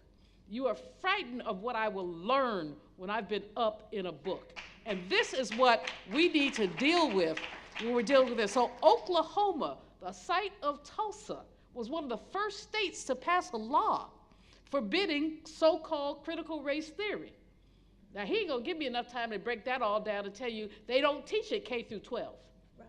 They don't even teach it in higher ed often. We have it in an upper division class at Cal State LA. You can't come in as a fresh person and say, I want to take a class on critical race theory, because we don't have it. You might get Introduction to Pan-African Studies, something like that, but you're not gonna get that. So these people have created a narrative that allows them to replace reality. And this is reality. Predatory capitalism is oppressive. It allows people to extract surplus value from others. Listen to me, y'all, when I tell you, this is not just about black people. We're the basis of it, but white women, y'all didn't have nothing either. I'm in church, so I didn't say what I was gonna say. I said nothing. Pastor, you're a powerful influence here. You know, other poor white men, y'all could if you didn't have property, you couldn't vote either. So let's just this is about the maintenance of economic hegemony against the rest of us. And those poor white people, I don't understand poor white folks who vote against their economic interests in order to vote for their racial interests. You cannot eat white. You cannot put peanut butter on white. White bread made it not white. So how you voting for that orange orangutan who essentially is not gonna have his grandbabies play with your grandbabies? How do you do that? You do that because you get some pecuniary value from whiteness. Right. And we have to unpack that. We're going to unpack that a little bit more in a minute, Ashley. I want to flesh that theme out. That's okay. That's all right. Cam, your thoughts about, I don't know if you can't reflect on yourself necessarily, but you may want to reflect on Dr. McGrew or whatever you've heard at this point. Yeah, so as you stated, healing, you can't have healing without justice. And that really resonated with me because what we are, and I go back to the language. Can I say a bit about that, to tease that out a bit? And I say that because there is a way in which I think white America, but sometimes even black folk, there's a sense that, reconciliation comes first. And so when the tragedy occurred in Charleston, South Carolina, people would say, oh, look how they forgive so easily. And it's the sense that somehow or another that reconciliation is the order of the day. And dare I say that some of that comes out of the Truth and Reconciliation Commission in South Africa, and it became popularized in this country. And so it's almost it's like reconciliation, and it calls on our people to suffer, and then there are people who look at us and they marvel at our suffering. So I just wanted to just amplify that a little bit because I think it's an important point to tease out. Sure. So reconciliation actually benefits the perpetrator of the crimes more than it benefits the person whose the crime has been committed against. It gives them a feeling of wholeness or humanity. So it really doesn't affect in fact, it can re-traumatize those who have been affected by whatever injury or whatever crime has been committed. But white America wants us to just get past what has happened to us, as if time itself is going to heal. And we see that the injuries have accumulated more and more over time, as opposed to healing over time. And so, and that goes back to what you say, you can't have healing without justice. There has to be inserted within the communities of harm specifically targeted resources to address those injuries so that healing can take place. So you want healing to take place, but there's no resources targeted toward the illness. It can't happen. There has to be justice before there's healing. And so in one particular area that we know to be, we're understanding now, the area of transgenerational inheritance, transgenerational epigenetic inheritance, where the environment affects the epigenome of the gene, and the environment that's traumatic will affect it over several generations, 3, 4, 5, 6 generations. We know in mice, it could be up to 6 generations. That's the transgenerational component. So we cannot just leave things to themselves and think it's gonna be healed. It's not gonna happen. And now we have the science to show us. That really resonated. You cannot have healing in this country. You cannot have equality, equity, anything like that in this country unless targeted resources are directed for those particular injuries, and those targeted resources is reparations. All right, okay. That's right. Y'all can say amen. Y'all can clap. That's right. So now I want to take on this question because you do hear a lot of times, we're on radio shows, whatever, you hear white people, rich, not so rich, poor, whatever, they'll say, well, I had nothing to do with this. Why should I be involved? Why should my tax dollars be involved? And it'd be some of them poor white folks too, Dr. Malvo. I contend that even that all white people in this country benefited from enslavement, all of them. But I want our panelists to talk about that so that I want our panel so that our audience, to the degree that they may not, will have the ammunition when they're confronted with that to be able to challenge that, to talk about why it is that in one way or another, and it's really not, in some ways it's not even personal, but that all white people benefited from the enslavement of our ancestors. I don't know who wants to start. No, and Keisha wanted to jump first. I'm gonna let Keisha jump first. No, you go first. Yeah. Okay, so as I said in my TED Talk, we all stand on the shoulders of those who came before us. Although the present generation of whites may be innocent of what their forefathers and their foremothers did, as a race, they stand in a privileged position as a result of the actions of their predecessors. Each generation passes its debts as well as its assets along to the next generation. The heritage which whites in this country enjoy is what has been called white skin privilege, benefiting from a society, a state, a social structure which is governed by white supremacy. And although we may debate the who, what, when, why, and how, and just use your term, of measurement, there is no question that whites in this country, no matter how rich or poor they are, no matter when they came, benefit from the fruits of over 400 years of unjust enrichment. You know, all people in this society, all non-black people, benefit from the structure of predatory capitalism. If you look at that structure, it's not personal at all. So someone who comes and says, well, I never had any slaves, not in the 21st century, you didn't. But if you were in a mine, working in the mine next to a black person who was making half your wage, somehow there was something that you privileged that you inherited. I prefer, Nkechi, and I think we should begin to unpack how we use language. I was in Buffalo, and I mean, I don't cry much. And someone told me I was like a toasted marshmallow. Hard on the outside, a little soft on the inside, but hard as you know what on the outside. Pastor, I ain't going there. But in any case, I cried at what happened when our people talked about how this white boy went and found the zip code where he could find most black people at the grocery store. And one of the most humane things you can do, go get you some GD groceries. Okay, I almost slipped. Just go get you some eggs and some bacon and some, whatever. But the fact is that is a structure that has allowed this kind of resentment and economic envy. And we can't look, we're not mad at the people until they start picking up guns and coming to our Mother Emanuel Church, AME in South Carolina. We're mad at a structure that has systematically oppressed. And what we have to deal with is a structure. And here's what we know. We know white folks who know better, but they are benefiting. When we look at this Congress, look at the Senate and look at who's making money. Joe Manchin is a multi-millionaire, not because he's exploiting black people, but because he's exploiting white people.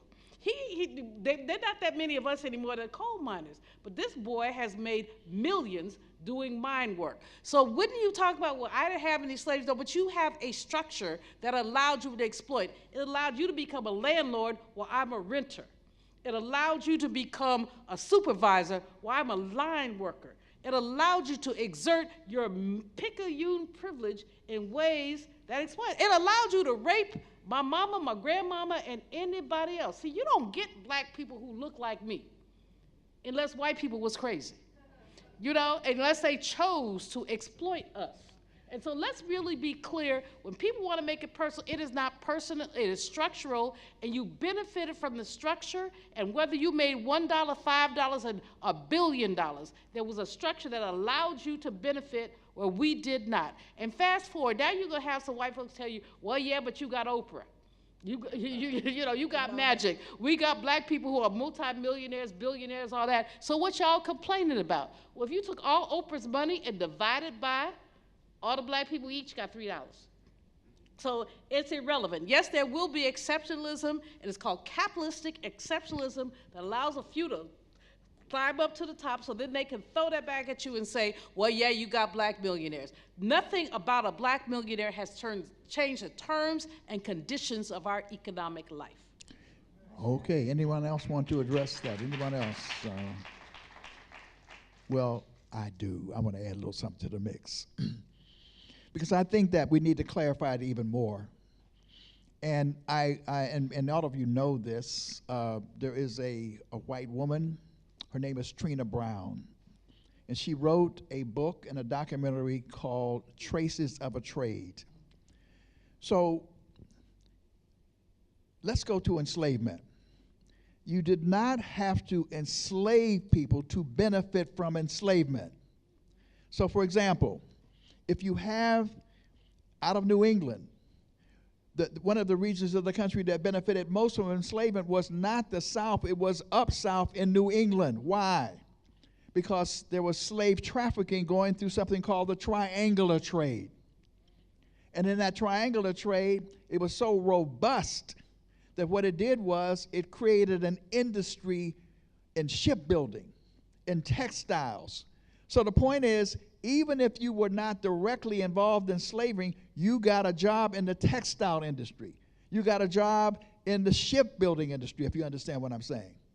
So so you didn't have to be directly involved. You benefited from it. In fact, the classic book on this is Walter Rodney's How Europe Underdeveloped Africa, Barclays Bank, Lloyd's of London, all of them. So you got all those employees. They weren't involved in the slave trade directly. They were the beneficiaries of it. And so that's why you have to counter people. It's not about you individually. I was in Youngstown, Ohio in 1956. The Hungarian revolt broke out because it's also about the legacies of enslavement, the exclusionary policies. And when you worked in the steel mills, there was a cap. You could not rise above a certain level. And you had the so-called the labor gain, the black jobs, and so forth and so on. In Youngstown, Ohio, there are neighborhoods that are heavy, we call them Slovaks or Hungarians, so forth and so on.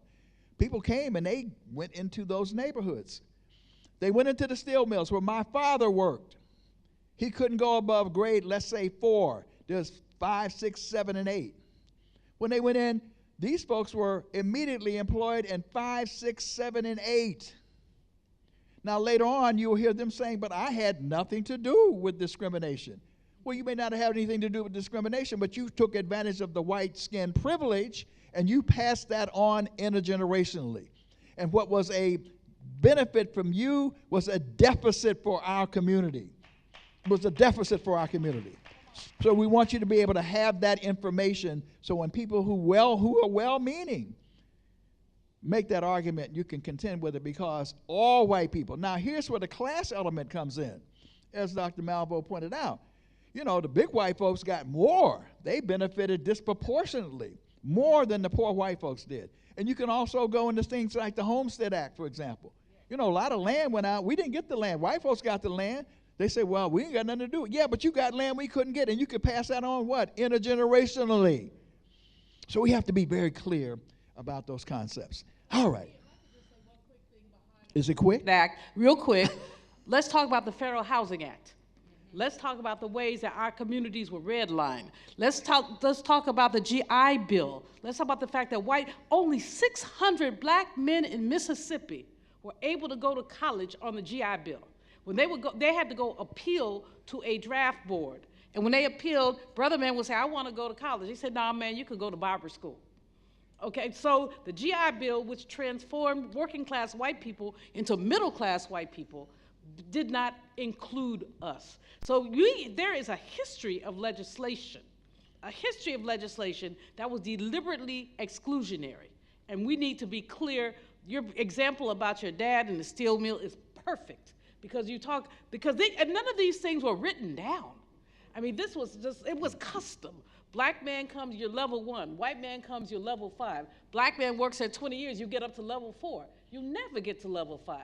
So all this stuff was about white skin privilege, and like I said, I want to unpack, not today, he ain't gonna let me, but we want to unpack the terminology of white supremacy. A brother at Buffalo, actually, our bus driver at Buffalo said, y'all need to stop saying that. Stop saying white supremacy, because you're allowing them to believe they're supreme. I said, so what you call it? He said, call it white insanity. I'm like, all right, we're going to find something better to say, but let's just deal with the fact that we know that all these unwritten rules created the wealth gap that we live in today. Right. Now, by the way, we don't have to go that far, because we know we had a beloved ancestor who told us that all the time. And that's Nana. That's right. Yes, Nana. yes, she did. That's right. Yes, Nana she did. Patricia Newtland. When we call out her name, because she used to say that all the time. Y'all stop giving it up. Y'all stop it. And in fact, the Association of Black Psychologists, the Community Healing Network, I'm pretty sure y'all say the same thing. Stop giving that up. Now, I'm going to turn to another subject that was referenced earlier. Cam Howard said something about the NARC, National African American Reparations Commission, saying that all black people harmed in America by America should be repaired by America in America. And he says that because there is a kind of little controversy brewing, because some people are saying that reparations should be restricted to only those persons who come from the era of enslavement, or who can trace their lineage to same. And I think that there are some of us who say that that's not the case. And it's not that we're mad at anybody, it's just that we want to talk about many of the things that you've already been talking about. So I want to just open this conversation up for each of you to give your take on this whole question of who should get reparations. Should it be restricted, or how are we seeing that? Okay, I'd like to talk about it. Jan wants to get right up in that right quick. All right, yes. Since I'm always the bad person when it comes to this topic, according to some. I think a lot of times when we talk about who deserves reparations, it goes back to this initial harm of the erasure of identity, erasure of the histories behind what happened. So a lot of times when we have this conversation, people talk about the importance of lineage, but I think really folks that push that are confusing that with nationality, and that's two different things. If we are to talk about the lineage of people that were enslaved in the United States, Africans that were enslaved in the United States, we come from at least 30 different African ethnicities, which automatically would have made the transatlantic slave trade and chattel slavery in America multi-ethnic. Then on top of that, we had the intra-American slave trade, where our ancestors were basically cycled through what is now the United States and different parts of the Caribbean and so forth. So then it becomes multinational. So on top of the descendants of Africans that were enslaved in the United States, like myself, a descendant of Africans enslaved in Georgia and South Carolina, there are people that are of Haitian descent that may have not been a part of chattel slavery directly in the United States, but were here early on in the 1800s. The author of Lift Every Voice and Sing's grandmother is from Haiti. She came here during the Haitian Revolution. So, but people don't really realize all the interconnectedness. I believe his mother was also raised in Barbados, or somewhere in the Caribbean. And so then we have folks coming into we have a whole bunch of different Caribbean influences in Louisiana, basically in South Carolina. The Bajans are Gullah Geechee, and the Gullah Geechee are Bajans. we got African Americans communities that are in Trinidad. We are actually a multinational people, but people don't know that because that history is hidden. It is not taught that we were not restricted. Well, they tried to restrict us to these borders in different parts of our history, but it isn't taught that we are more than these borders. Our lineage is more than these borders. Our ancestors are still on the continent of Africa, and they're here in the United States, and they're in Barbados, and in Trinidad, and in Haiti. It was 15,000 African Americans that went to Haiti when they had the chance. So it's so much interconnectedness there, but I think it must be emphasized that the harms that were done to us weren't done to us because we were American descendants of slaves, because we weren't Americans. We didn't become American until the 14th Amendment. Some people feel that we were not Americans, and men, like she said, like Nikichi said, we might not still be Americans according to different feelings, because we still don't get the full benefits of not only citizenship but humanity in this country. But we weren't American descendants of slaves. We were none of those things. We were Africans. And then the harms continued to any person of African descent that touched this land. They were denied housing. They were denied fair wages. They were denied health care. They were left to die. They went through all of these different things over time. And so that's when we say things like what Ken was saying, all Africans that were harmed by America must be repaired by America, that's what we're saying. It's not because we want to harm our justice claim. It's just that we know our justice claim is much wider than this. Yes. It's just that we know we need to close the door fully on Dr. Malveaux would say we shouldn't say white supremacy. White and Saturday. But we need to close the door fully on these crimes against humanity, and we cannot do that if we're trying to parse and splice and deny certain parts of our legacies and lineages due to whatever competitions, internal competitions, or xenophobia. So it's a whole lot of different components to it, but I urge people to understand that the lineage of African Americans is much larger than these borders, and what happened to us is much larger than what is often emphasized. You know, thank you, Jam. I mean, I think it's really interesting. This nonsense is a distraction. When people say, well, who should get the reparations? First, we want to pass H.R. 40 and acknowledge what is owed. That's all you have to do, y'all. We're not sitting here parsing pennies here and nickels there. The NARC 10-point program, which is on ibw21.org, the NARC 10-point program lays out not just monetary reparations, but also the repair that has to happen. It's not just about the Benjamins. It's also about the psychological. It's about the health. You've talked about the multi-generational impacts. So when you get these people, and I'm not even gonna call them out because like I said, I don't curse in the church. But in any case, these people who coming up with this nonsense about can you prove your lineage? Now I must say, Reverend Amos Brown, who's on the California Commission, is a dear friend. He's known me since I was a kid, which means he's older than dirt because I'm as old as dirt. But Reverend Brown is like, if you start bringing all these other people in, it dilutes the claim. I think quite the opposite. That's right. I think that what Jam has said is absolutely true. We did the triangular slave trade, the ways that we were all interconnected, that enslaved people who were here were sent back to parts of the Caribbean when they needed workers to harvest sugar, that people in the Caribbean were sent here.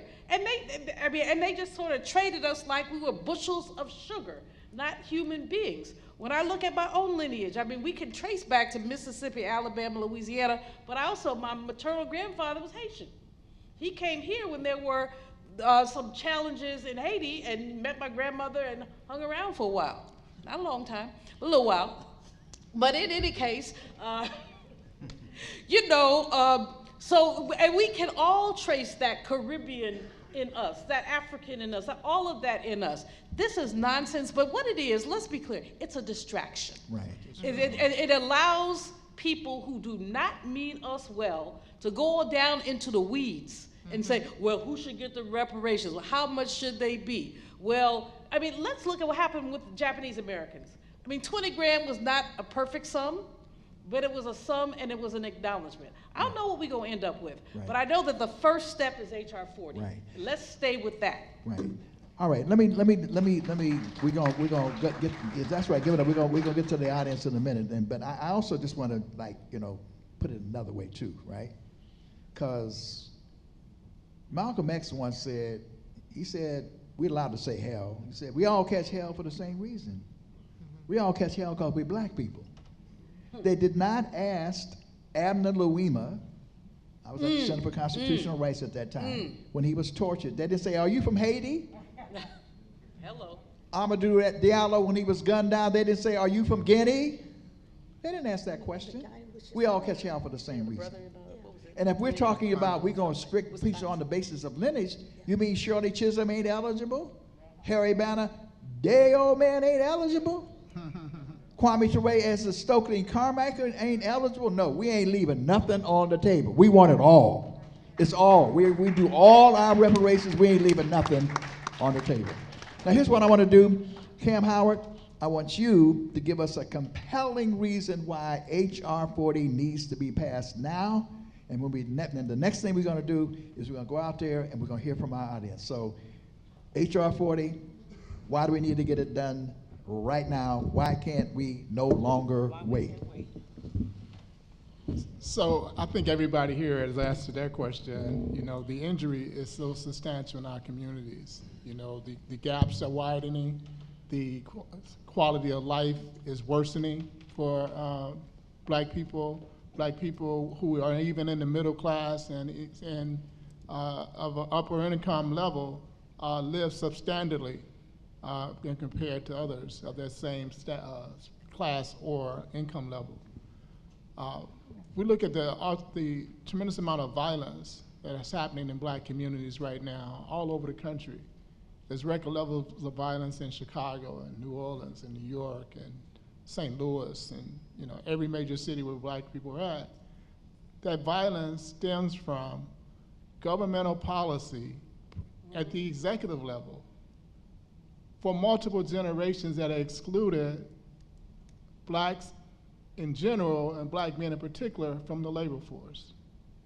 And now you have generations of children, boys and girls, who didn't have the family structure necessary for taking advantage of the school system, taking advantage of all the things in the community that nurtures a child. Well, they didn't have those. And so now you're seeing the results of that. It looks like murdering, brothers and sisters, murdering children, carjacking children. All of these things as a result, again, of the public policy of this government waged against our community and all the community has suffered what we suffered at the hands of this government. The disparities across health, across education, across economics, across the criminal justice system, all of these things demand that this bill be passed right now at this particular moment. We can't wait, another generation? When we have the ability and the resources to address this situation right now in this country, why wait? H.R. 40 now. Amen. H.R. 40 now. Let's hear it. H.R. 40 now. HR 40 now. All right. Okay, so we're going to hear from our audience, and the way we're going to do this is we're going to take like maybe 5 hands. I see 1 here, 2 here, 3. I see 4, 5. So in that order, come to the microphone here and talk to us. I'll hold the mic. Greetings, everyone. Greetings. It's been amazing to be here with you. I listened to Dr. Malveaux and Sister Taifa on WPFW. I don't know how either one of them forgot to mention that because I think that's kind of important. And greetings to everyone. Just 3 quick points. 2 of them kind of relate to the language of repair and the collective consciousness. Youth engagement. I'm not sure what's going on. I'm hoping that you all have some type of youth engagement around this We have some young brothers over here that have been very patient. I think one has nodded off, and these two little sisters have been doing a wonderful job sitting here right in the front. But I'm just wondering what type of youth engagement you have going on. In terms of language of repair, I think that we have to work on shifting the language and taking a new approach to language. One of the things that constantly comes up is the idea of the right. And a lot of times, even though I know it refers to a political position, it's a double meaning in that. And it always implies that someone is correct. And we always seem to hear that a whole lot. And the left kind of like goes to the left. Collective consciousness. I think that there's work in between the both. We galvanize around voting. However, Dr. Malveaux brought up a lot of companies that we should really be reflecting on and how we engage with those companies. But one of the things that a lot of us are really strung out on is caffeine. And some of those companies are not fair trade. Some of the companies that sell chocolates, some of the companies that sell coffee, and we run to them. And you know, some of it is because it's in our bloodstream. We think that our nervous system needs these things, but we don't realize the harm that these things are causing globally, and this has already become a very global conversation. Okay. I'm just gonna leave that there. Thank you. Thank you very much. We have to make it a little shorter. Come right. No, I got it. I got it here. They want me to use this mic?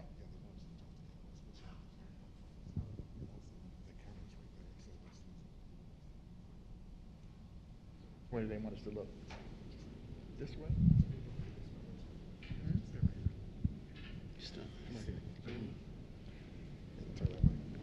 Yeah, but I want this. Right, we got it together, but I also want to be able to talk to them. So anyway, what we're talking about is recommendations, by the way. So I'm going to give everybody, you got like a minute and a half.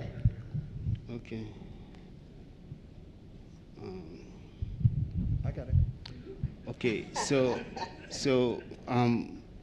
my question is that what's the importance of literary work in this struggle? Because we talk about like Marcus Garvey, we talk about Bob Marley, we talk about Langston Hughes, and other persons who, like in the 1920s, who use literary work to help in this struggle.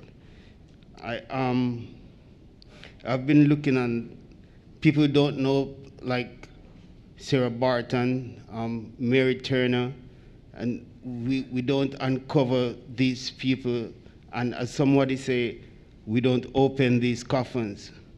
So I believe that literary work can help to bring awareness and help to fulfill the struggle. I'm doing some type of literary work right now to help in that. Okay, thank you very much. Let's give it up. All right. The importance of art and culture. Hakeem Adabuti, one of his most powerful poems is about art.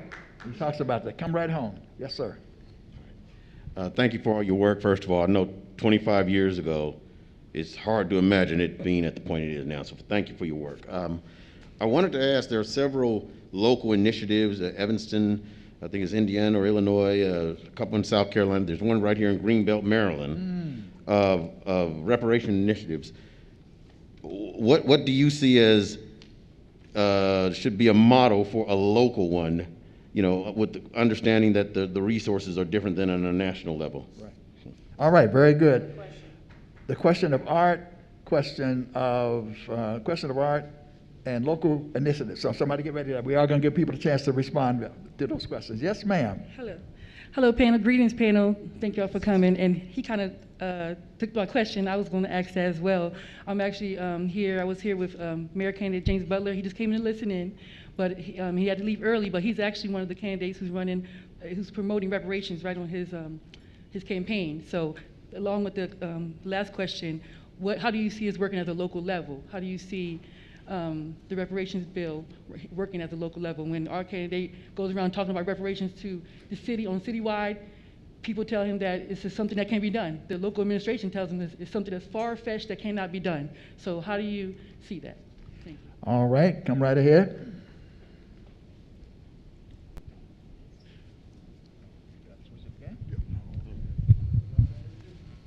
from CBTU, so a couple years ago. Two quick questions. The Native American slave trade, is that going to be addressed? Because some tribes actually trafficked our people. The last slaves that were emancipated from the Native American slave trade didn't happen until 1866. So that's actually the real Juneteenth. The second part is black slave ownership. That did happen. I just want you guys to be very careful of that, because that's a narrative that your opposition may try to use against you. I collect Black history documents. I'm based locally, and I do have documents from actual black slave owners, so you're more than welcome to study them and craft your narrative. So I'm available for help. I have business cards too. All right, thank you very much. Let's take the last one here. The 5 civilized tribes he's referring to, the Dawes, roles, and all that stuff, and we want to unpack that. So, yes, sir. So thank you for coming. I'm a member here at Shiloh Baptist Church, and we definitely love to hear you speak, and this has been a great topic. One thing I've heard about the different arguments for reparations and the reasons for it and how it affects all of us. But what I haven't heard, though, is that what does reparations look like? Right? I firmly believe that if we're marching somewhere, if we're going somewhere, you have to paint a picture of the goal. So what does that look like for us? All right, okay, well, we're going to get answers to those questions. And let's start with the last one, because Dr. Malvo actually addressed it with the 10-point program. So you want to take on the question of what does reparations look like? Sure. First of all, thank you, all of you, for your questions and comments. We really do appreciate the engagement with the audience. All of us here are, except for this brother, but maybe he is, members of NARC, the National African American Reparations Commission, and we've been working together since 2015 under the leadership of Dr. Daniels to figure out what reparations might look like. That's why we have a 10-point plan. That's why we refer you to ibw21.org to look at it, to look at the things we're talking about. Reclaiming sacred sites, places where people were lynched, that we have to acknowledge that. See, because what Jam has said about erasure is so very important. People don't want to know, and the brother who mentioned Mary Turner, thank you. Mary Turner was a sister. They lynched her, Keisha, you and I would have been in the next two trees. They lynched her for being mouthy. Yeah. And belligerent. They was like, okay, we're gonna get them too. But she basically went to the courthouse to demand an explanation for why her husband was lynched. After 14 people were lynched in 14 days in Valdosta, Georgia, because a white boy tried to extract their labor and wanted them to work for free. And when they start bucking up, start lynching them. And she went and said, you gonna explain this to me. She was 19, she was pregnant. She was 9 months pregnant. They hung her by her ankles. Cut that fetus out. Cut the fetus out and stomped it. Right. So I just appreciate the brother mentioned that, because we talk about lynchings. Most of the lynchings were of black men, but black women were also lynched. What does reparations look like? That's why HR 40 is a study commission that's allowing us to study what could be possible. Right. Cash payments can be possible, but if it's only cash, believe me, y'all, we need more than that. Right. We need education. We need our HBCUs to be fully funded. We need to make sure that we are made whole in every way, that we are full citizens, and that's going to require dollars. And should white folks who didn't have slaves contribute? Yeah, because anytime anything else happens, you get some of it. Whatever they say there's going to be a tax break, you get some of it. So now there's going to be a tax penalty, you're going to get some of that too. Right. Let me quickly say that if you go to the 10-point program, we talk about 2 types of benefits. One is direct benefits, which could be cash and other kind of things. But we also talk about collective benefits or community benefits.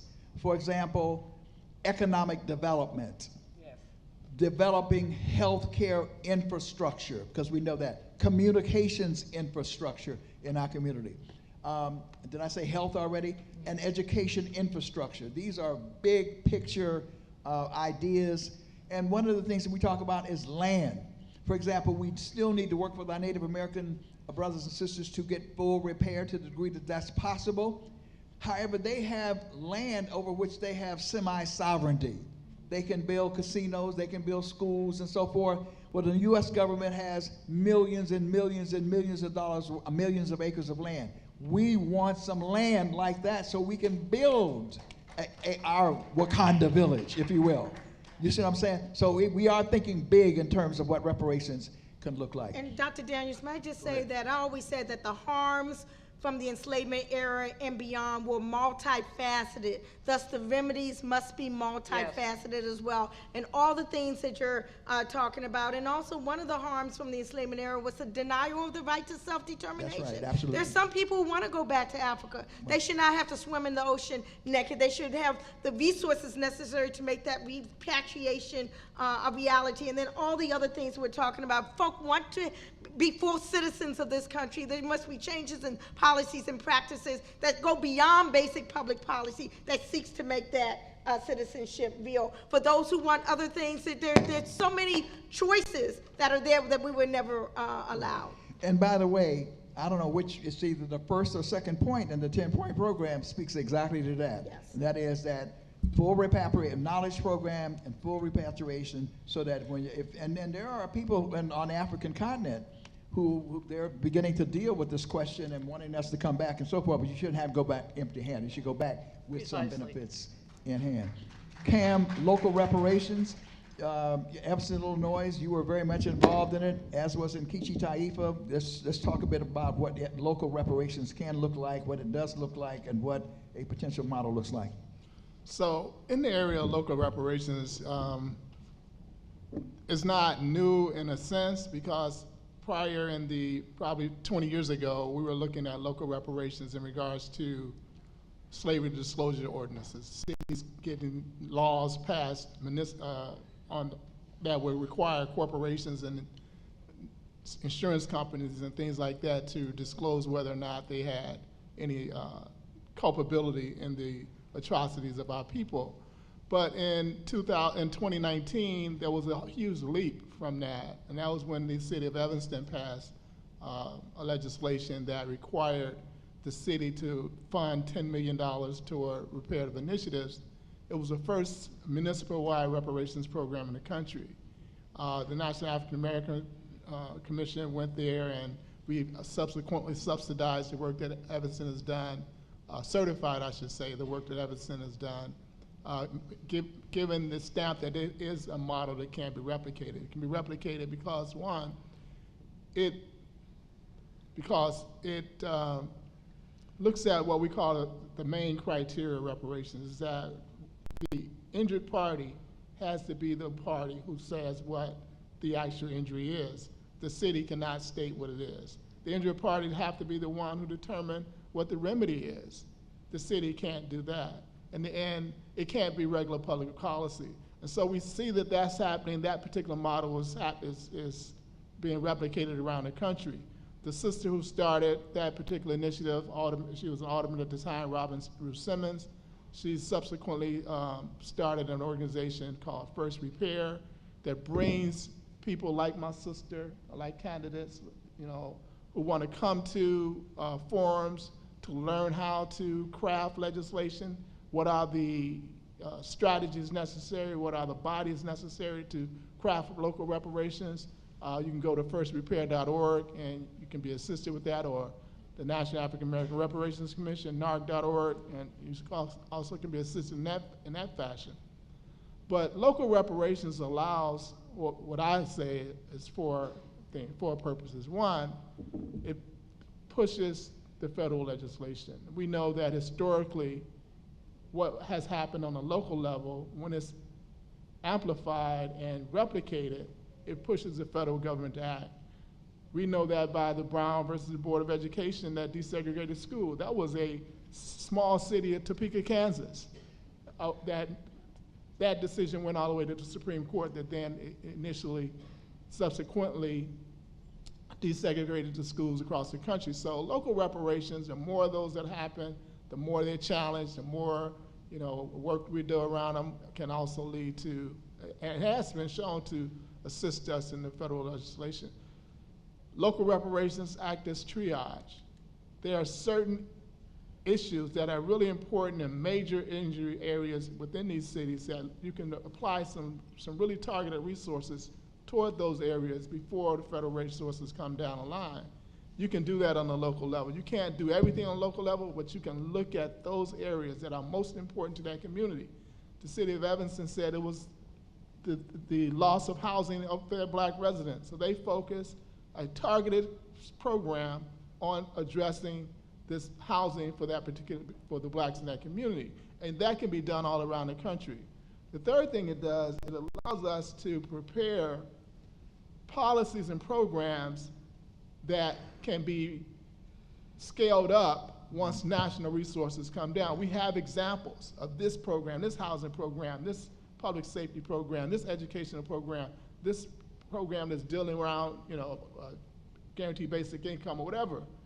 They're happening all around the country in these cities. Now the government, when we do HR 40, the commission will look at all of those and say, well, yeah, we can scale this one up, this has to be tweaked, we can put a few $1 billion in here, so it allows us to have shovel-ready programs the minute the commission is finished with this work, or the minute the commission is assembled. And finally, it allows us to pull structures together that can deliver the repair once those federal resources come down the line. So local reparations is very, very important.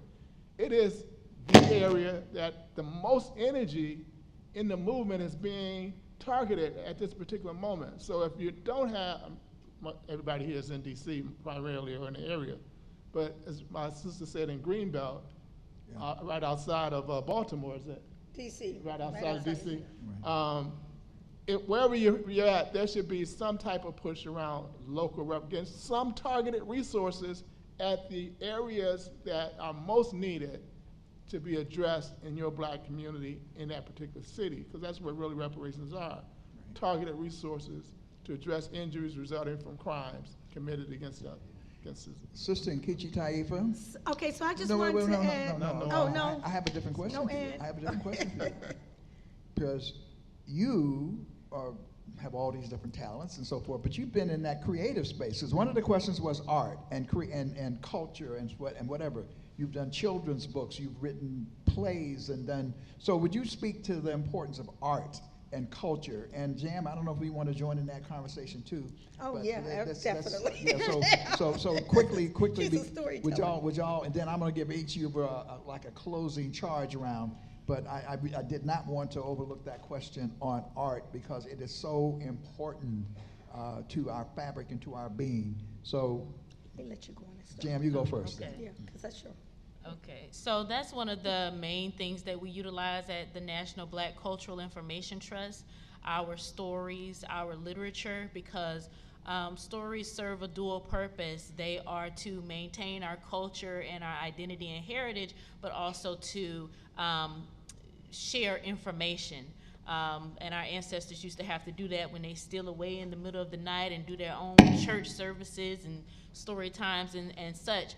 But literature plays a very key role in sharing information, the information that I was talking about earlier about the expansiveness of African American lineage is something that will be found in literature. So we share a lot of literature and different articles and things like that on our website. And for the youth, we focus on cultural storytelling. So like I said earlier, yesterday we gave out hundreds of Juneteenth coloring books that tell the story of emancipation and so forth. And we gave out all these different cultural children's books, and we're hosting a storytime series soon with NBCI Trust. But so those are some of the key things, because when you talk about reparations, a lot of it has to be focused on education as to why and how and what happened, and our literature tells that story in so many different robust ways. Narrative is important. Yes. Yeah, thank you for that, Jam. And along with that question, someone asked about the youth and students and all. And I was a youth when I started in this movement.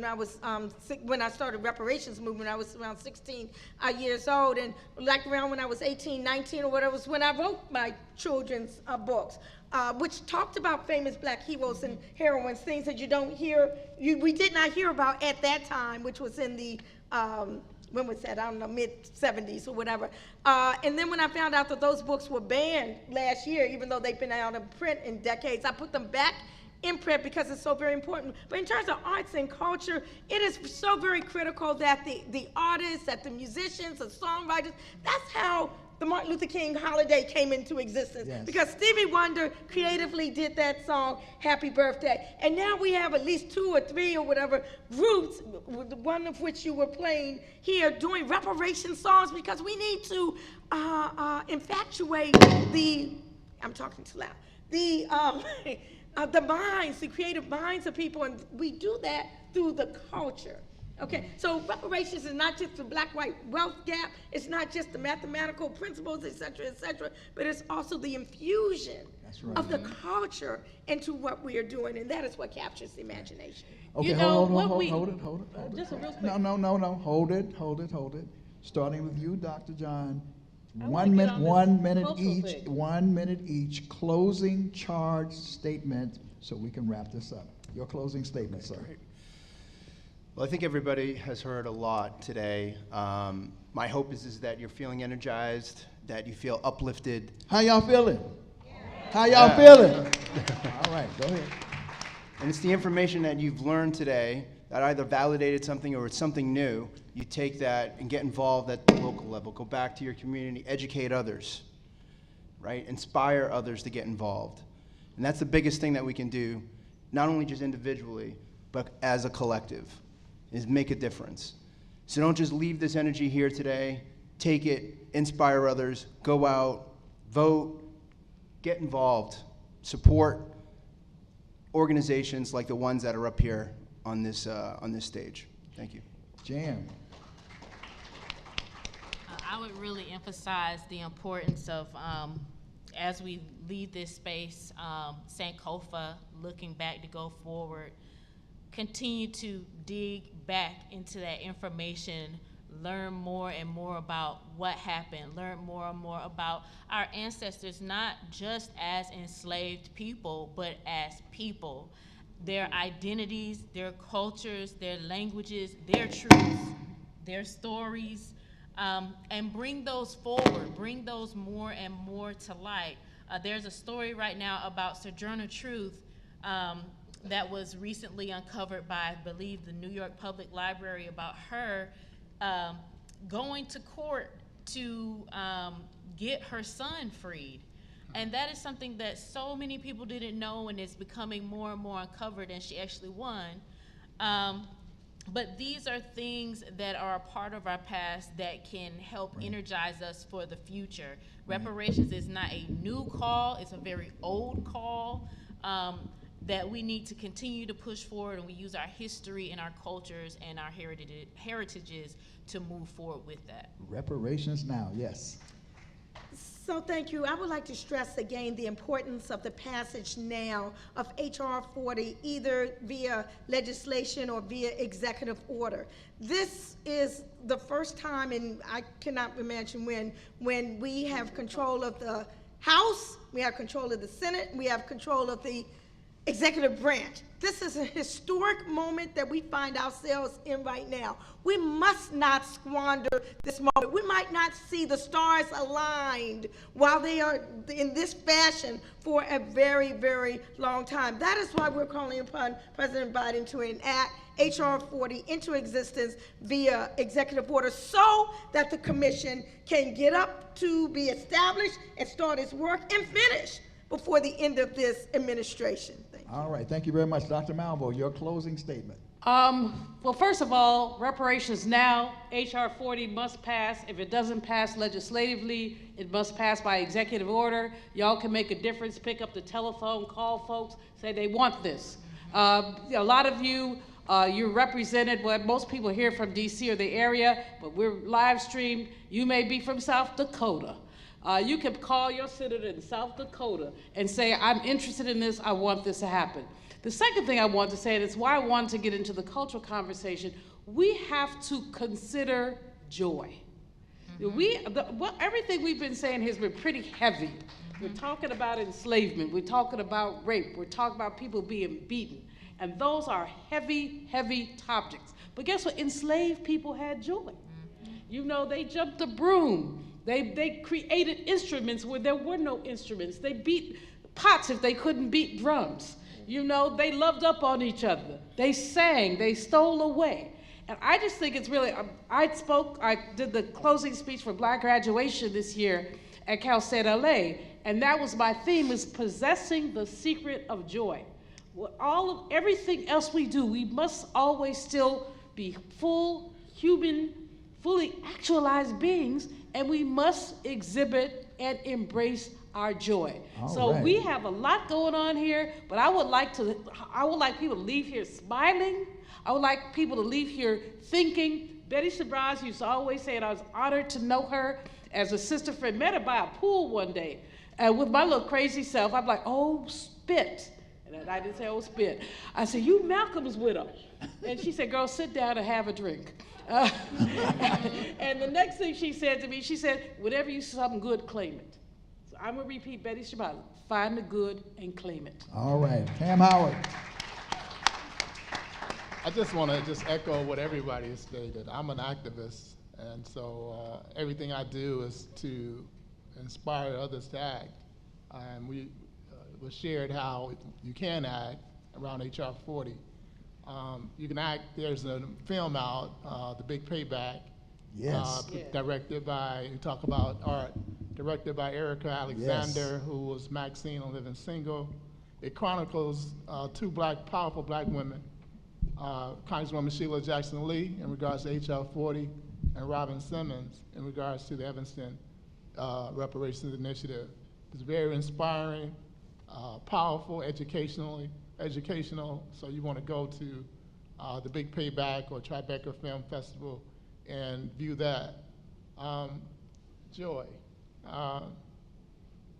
We know that race-neutral public policy does not do anything but widen the gaps. There's all type of science around that. You cannot have regular public policy and think these gaps are going to be decreased. It's not going to happen. They're just going to continue to widen. However, on the flip side of that, we know scientifically, the Citigroup came out with a study that says if you pay black folks reparations, all of America benefits economically. Yep. Right? So if we say no race-neutral policy, widens the gap, but if you pay reparations, which is specifically to people of African descent, it benefits everybody economically. That's what the sister was talking about, how white people vote against their own interests when it comes to black people. It's even in your interest to pay black folks reparations. This is what the science, this is what economists are telling us right now. Am I right, Dr. You're right, you're Marvo? right. Sure, you're right. So it makes no sense. The only reason we don't have reparations is because of racist whites. Predatory capitalism, predatory capitalism. Predatory capitalism. But it's still, there has to be more whites, and we're getting more allies, tremendous more allies, but that has to increase in order for there to be reparations, because again, it benefits the entire country.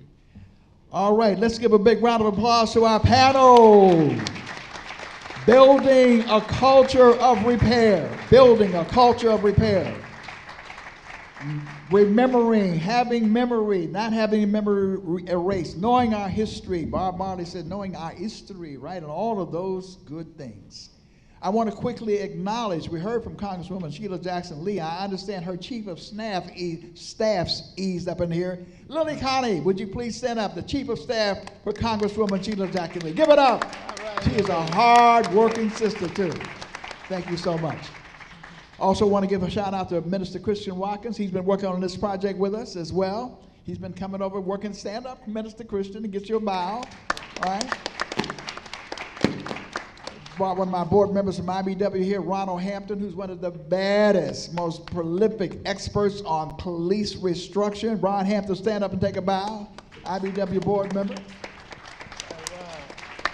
Want to give a shout out also to Minister Mensa, the junior, I understand. I made the mistake of coming in and said that this minister said, well, which one are you talking about? And he left. I said, I'm talking about the younger one. Oh, that one.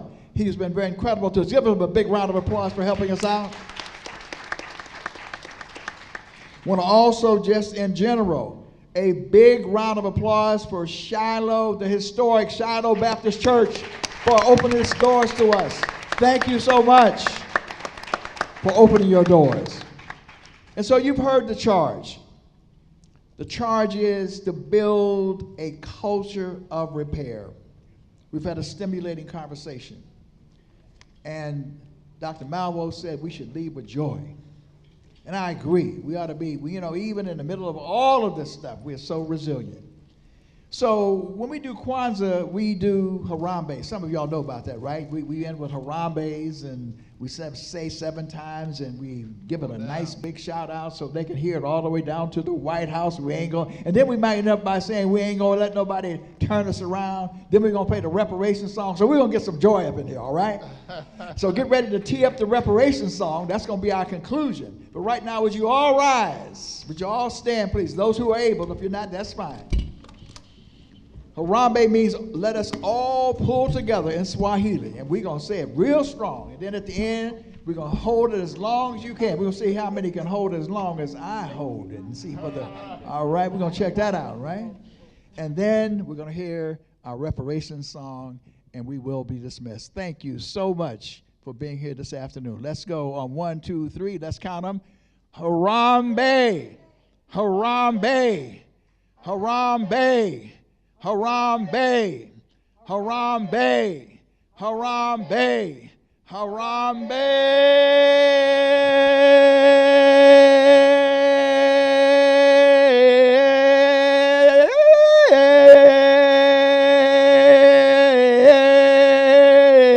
What's wrong? All right, Harambe. Let's hear the reparations song.